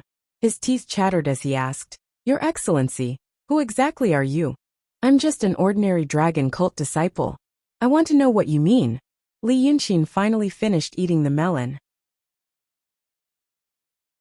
He looked around and whispered, "This is municipal construction." Then he threw the melon skin to the ground. The people of the escort agency immediately stared at the watermelon skin vigilantly, studying it for a while. Seeing that he did not say anything else and only stared at her, Sanyang thought it over. "If Sanyang tells you everything, will you let us go? We'll just pretend we didn't see what happened today. In the future." Yes, say it quickly." Sanyang hesitated again and gave the escort beside her a look. The escort understood that Sanyang meant to say, "I'll tell him, but this person's intentions aren't that simple. Prepare yourselves. If the other party makes a move, we can't just sit here and wait for death." The escort understood, and his fingers curled behind his back as he made a few secret signals. The other 10 or so people suppressed their fear, knowing that this could be the strangest and most difficult hurdle of their lives. But they had to think of a way to get through it. Sanyang opened her mouth. "Your Excellency should be able to tell that we aren't ordinary escorts. In fact, I used to be the daughter of the Qian family castle's copper coin escort Qian Wudu. 20 years ago, the Qian family castle offended the Eagle King, Sun Dingheng. Only a few loyal family servants and I managed to escape." As she said this, she observed the young man's expression without batting an eyelid. The other party's expression did not change. Sanyang's heart sank slightly.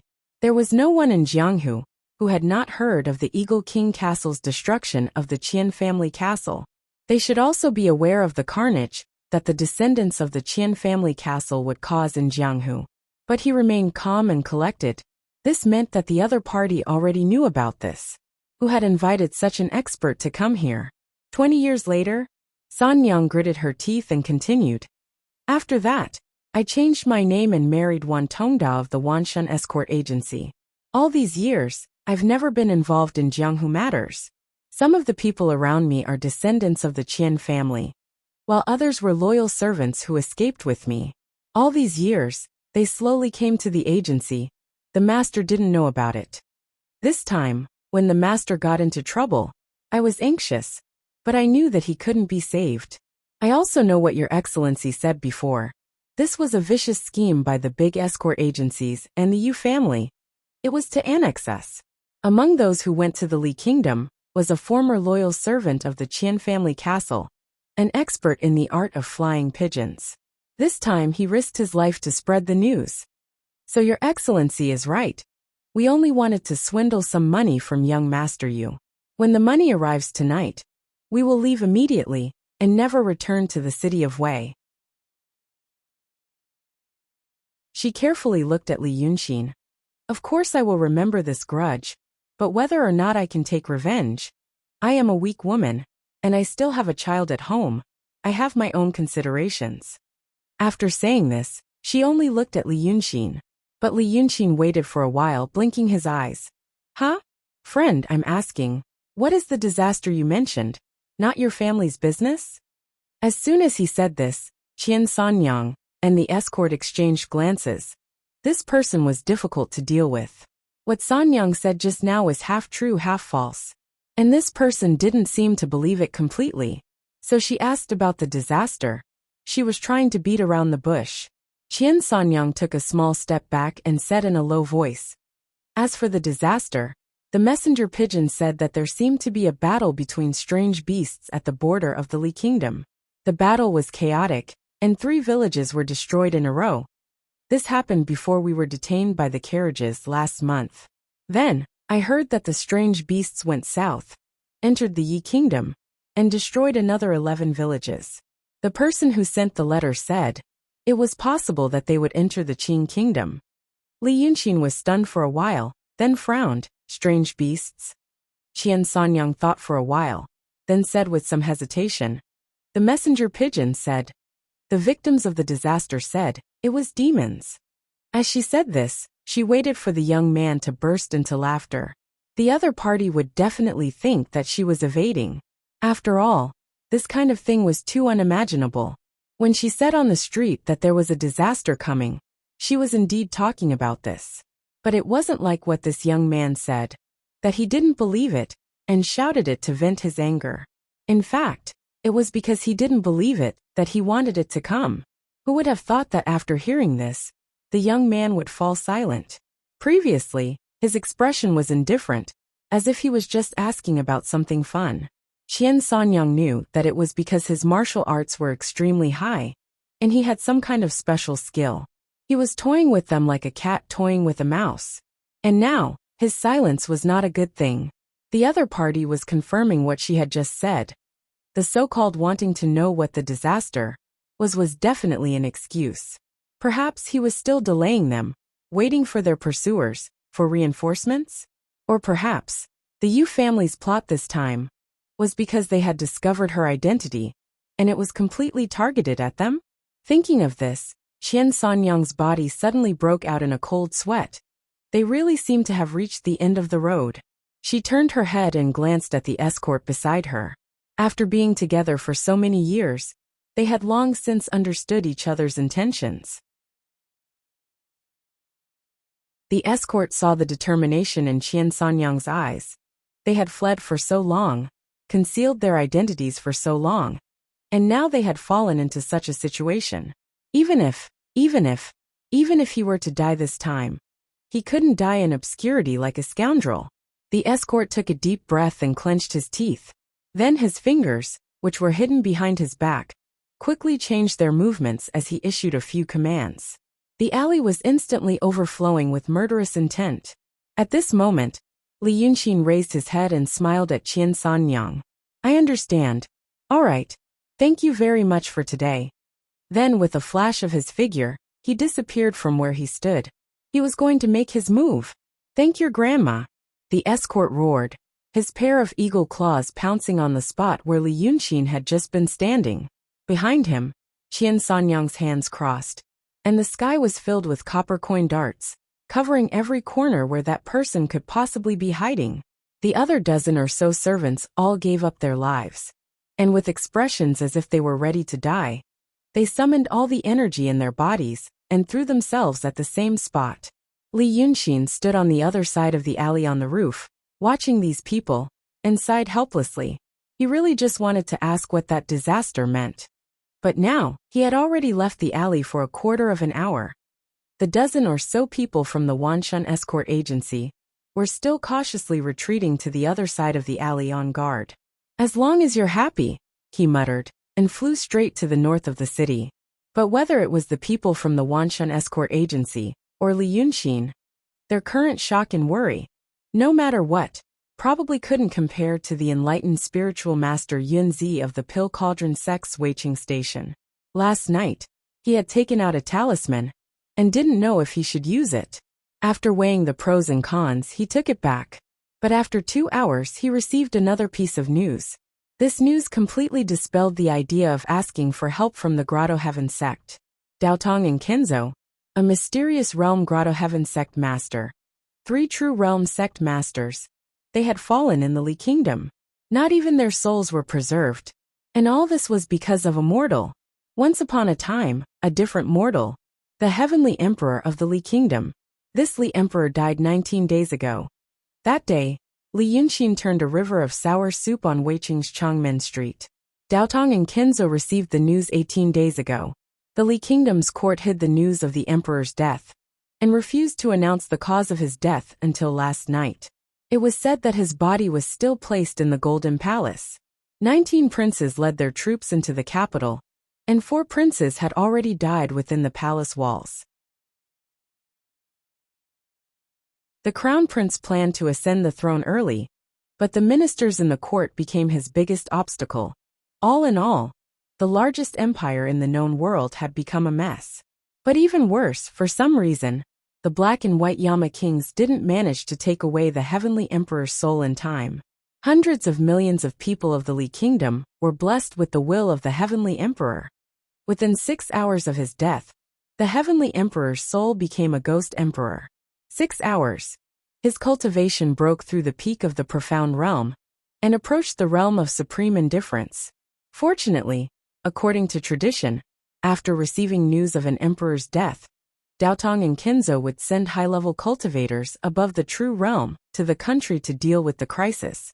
To deal with the danger that if Black Bai Yanjun didn't manage to take away the emperor's soul in time, the soul would be instantly blessed with the will of the Heavenly Emperor. And this time, the one who died was the Heavenly Emperor of the Li Kingdom. Because they knew that the Li Kingdom had a large population, the 5 cultivators who went to the Li Kingdom were Daotong's Luofu Paradise's leader, Shi's mysterious realm cultivator Quan Yangzi, Kenzo's Chongshao Paradise's leader, Daoist enlightened realm cultivator Wei Liaozi, Daotong's Zhou Tian Lingbao School's leader, Daoist enlightened realm cultivator Tong Zhouzi, Daotong's leader, Daoist enlightened realm cultivator Ling Guzi, Kenzo's leader, Daoist enlightened realm cultivator Ji Yoshi, 2 profound realm cultivators, and 3 true realm cultivators.